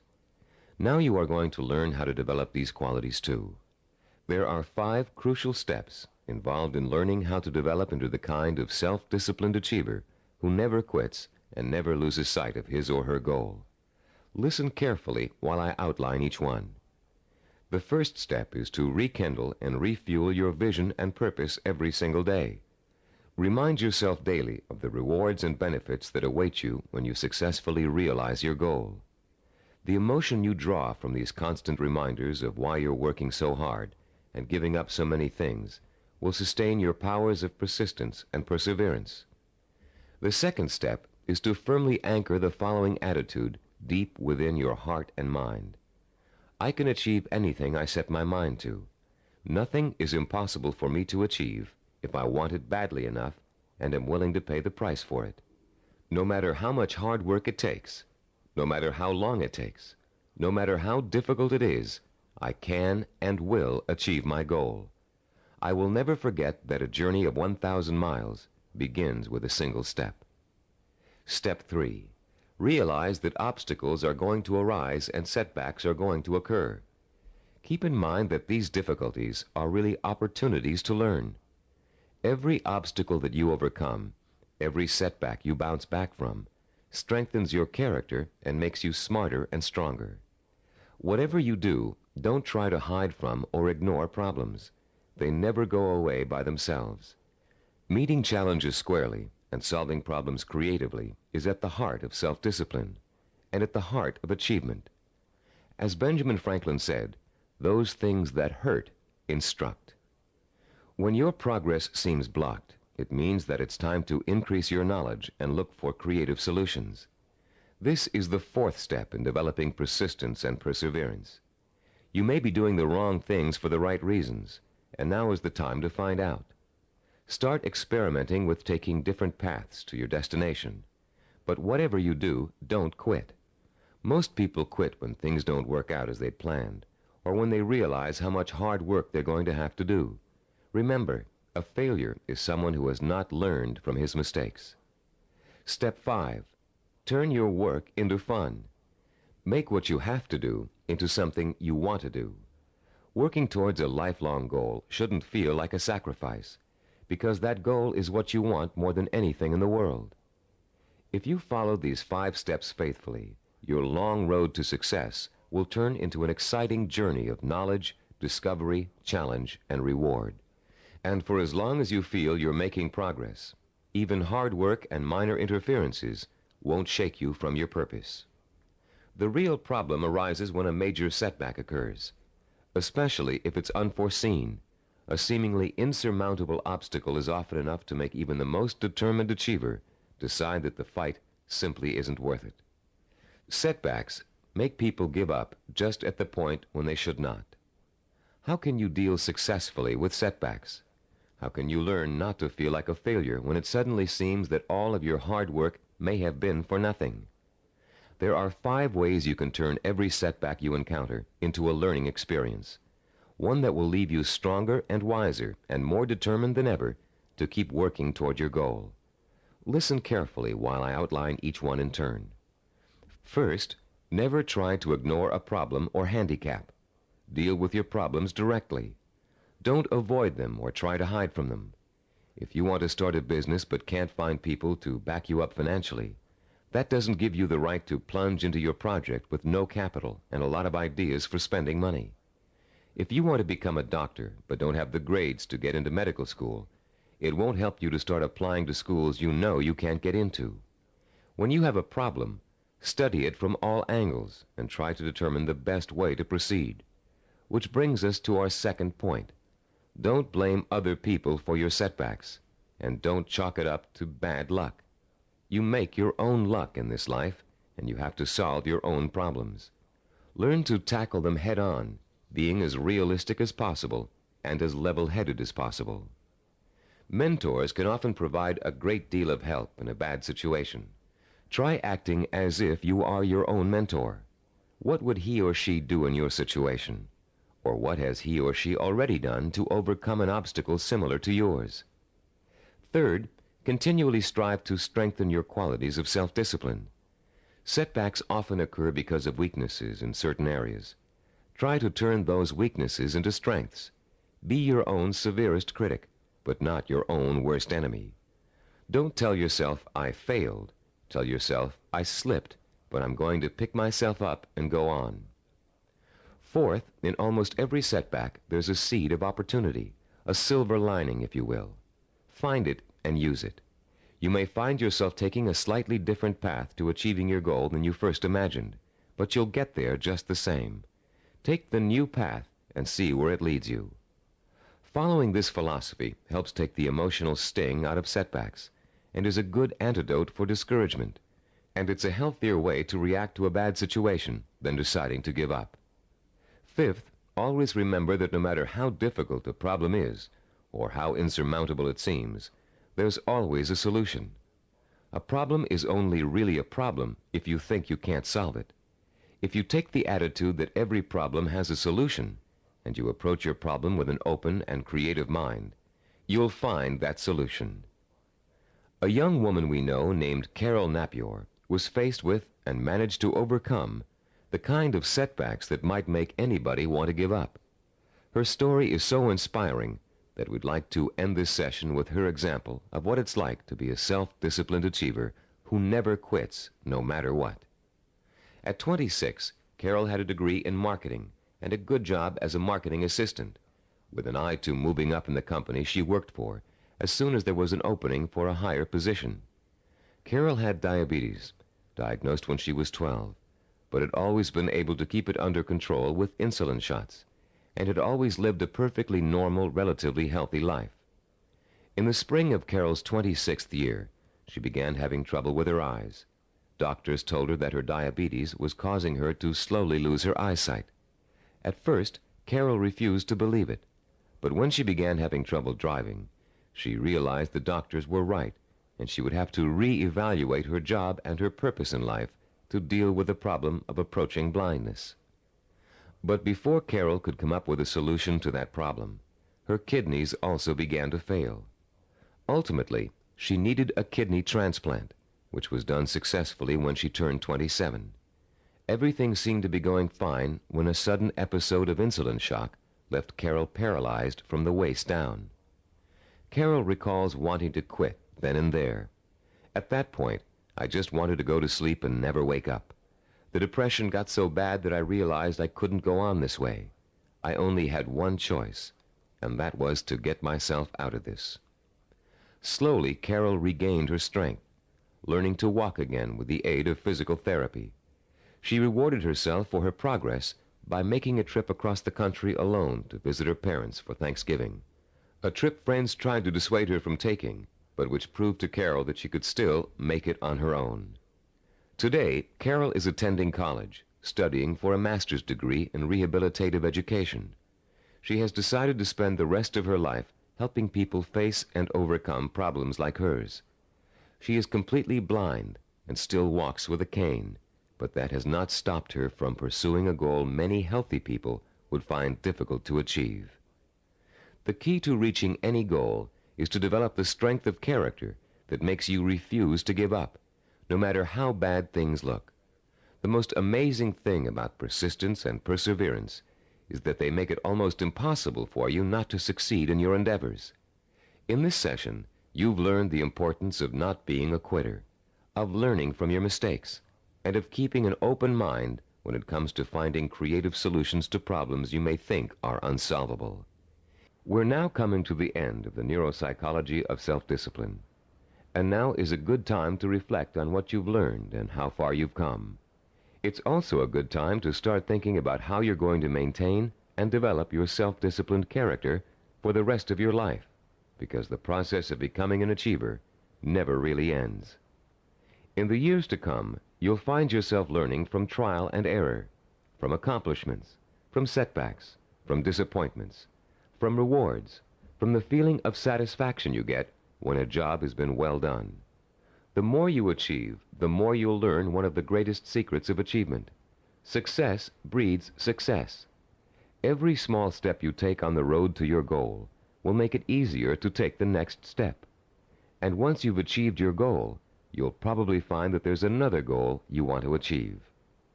Along the way, you'll delight in the process of watching yourself in action, making corrections in your methods and strategies as you strive toward your ultimate goal and the hundreds of smaller goals you will successfully reach on the way. Let's talk about the milestones you've already passed. In Session 1, which you listened to some time ago, you uncovered the master key to your highest potential, self-discipline. We defined self-discipline as the ability to work systematically and progressively toward a goal, to become positively obsessed with that goal, and to let that obsession lead you to accomplishment. We talked about the problems caused by lack of self-discipline.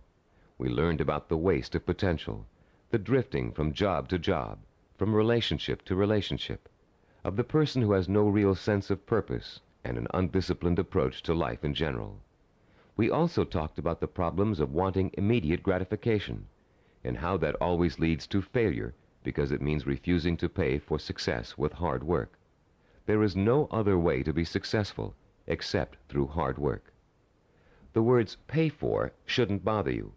All accomplishments come with a price tag, just like something you might want to buy. And just as you will save for an item you really want to buy, cutting your budget and making financial sacrifices, you should also be willing to make sacrifices in order to reach your goal. You may have to give up time, recreational activities, other priorities in your life. But it won't be difficult to do, because reaching your goal will become a more important source of pleasure. In Session 2, you were introduced to the 10 characteristics of the self-disciplined achiever. These characteristics served as a model against which you could compare your own strengths and weaknesses. Let's review them quickly now to refresh your memory and see how far you've come in absorbing the principles of this program. First, self-disciplined achievers have a strong sense of purpose. They have a cause or direction to which they have chosen to dedicate their lives. This cause gives them meaning in their lives and a reason to exist. Second, the self-disciplined seek out positive role models, called mentors, to teach them how to best approach their goal and overcome setbacks and obstacles along the way. Third, self-disciplined achievers use sensory images to provoke the kind of emotion that keeps them working toward their goal for as long as it takes to achieve it. Fourth, those possessing an iron will dwell on the fulfillment of their vision rather than on fear and failure. They have a positive attitude toward themselves and their goal and refuse to let setbacks get them down. Fifth, the self-disciplined achiever has a deep-rooted belief in his or her ability to achieve. This "I know I can do it" attitude is nurtured by their study of mentors and their realization that the only thing that stands between themselves and their goals is hard work and self-discipline. Sixth, self-disciplined achievers have the ability to plan and organize. They know that a goal can never successfully be reached in a haphazard way.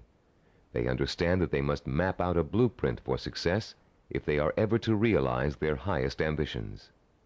Seventh, they know how and when to acquire the essential knowledge and skills they need to achieve their goals. This comes from the planning and organization work they did earlier. Eighth, self-disciplined achievers have patience. They understand the concept of seasoning and its importance in reaching any goal. Time does not frighten them. Ninth, people who achieve their goals do so through persistence and perseverance. They are stubborn in their efforts to achieve, and they never give up. 10th, self-disciplined achievers have a mature attitude toward pleasure. Rather than seeking any diversion that will temporarily make them feel better, they take the most pleasure in doing the work that will help them achieve their goal. How many of these 10 characteristics did you remember? We suggest you play Session 2 over and over again until you can recall every one of them without prompting. Making these qualities a part of your own personality is what acquiring self-discipline is all about. And the more you listen to them, the more you think about them, the more they will become a part of your own life. In Session 3, we delved deeply into the scientific basis for this program. You learned how the key to success is developing the kind of constant internal motivation that keeps you on course through problems and setbacks, through temporary boredom or fatigue, through periods of doubt or discouragement. And you found out why other motivational programs fail to give you the sustenance you need to pursue your goal for weeks, months, or years. You learned about Dr. Carl Pribram's research into images of achievement and the critical role they play in motivating people to be successful.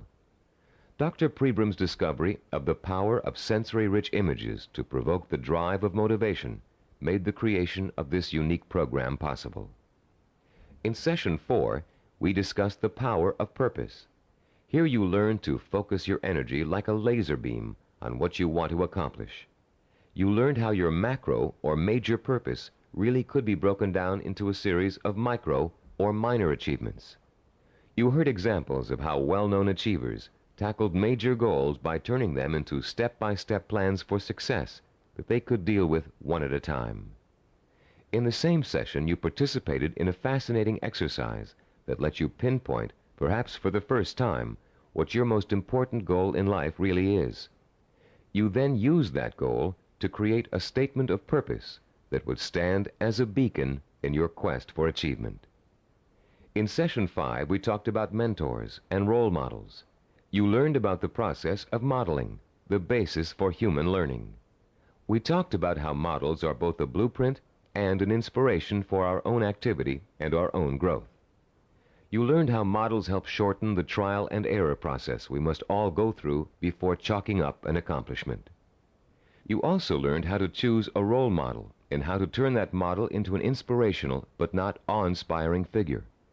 You learned the value of realizing that your role model has faults and weaknesses just as you do, but has succeeded in spite of them. In Session 6, you learned how to translate your purpose into sensory images that would fuel your inner fire of determination and ambition. And you learn how to daily reinforce your mental images of achievement, to make them a permanent part of your body and mind. In Session 7, you were introduced to visual network planning. This planning system applies to any endeavor, from making a movie to making a run for the presidency. The system works by breaking down what you want to accomplish into logical building blocks.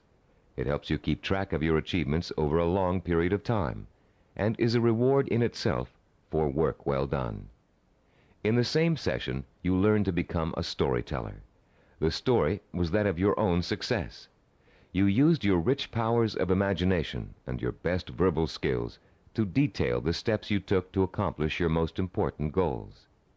In Session 8, you learned about the self-disciplined achiever's attitude toward time. You learned how achievers value patience, how they oppose the kind of quick-fix mentality that leads to general dissatisfaction with life, and how they use single-minded hard work to experience time quickening, a sensation that time is passing much more rapidly than it really is. You also learned about the problem of procrastination, its psychological causes, and the ways in which you can overcome it. You learned why it is considered the single most important cause of failure, and why it's so important for you to develop a do-it-now attitude before you try to do anything else. In Session 9, you learned how to plan to acquire the knowledge and skills you need in order to achieve your goals. You were introduced to the concept of mega-learning, a powerful 4-step system that enables you to master any subject, no matter how difficult or complex. You also learned how knowledge is the building block of creativity. You were introduced to a 4-step process that lets you creatively channel your knowledge toward the kind of action that will help you achieve your goals. And you learned that your belief in your ability to learn is 90% of the learning process. Finally, in Session 10, you learned how to develop the powers of persistence and perseverance, the critical characteristics that will see you through to the successful completion of your vision and purpose, no matter how long it takes or how difficult it is. You heard several inspiring stories about people who persevered and achieved their goals through extreme hardship and even physical danger. And now, as we come to the conclusion of this program, I'd like to point out that acquiring self-discipline is a never-ending process. There won't come a day when you wake up in the morning and say, "Yes, I'm finally self-disciplined now. There's nothing more I need to do to develop strength of character and determination of will." Self-discipline requires a lifetime of commitment. This doesn't mean you won't develop the habits of self-discipline in a relatively short period of time. It simply means that you must always be vigilant about how you are approaching your goals and what your purpose in life really is. It's all too easy to get sidetracked in something that feels comfortable but is not what you really set out to achieve. Every small victory will become a cause for celebration and a chance to renew your faith in your own ability to achieve whatever it is you want in life. And as you achieve it, you will find yourself becoming the kind of person you've always admired, the kind of person who could pursue a goal so single-mindedly, so stubbornly, and so patiently that he or she could not help but achieve it. I'm Richard Gebhardt. Thank you for joining me in this Cybervision program.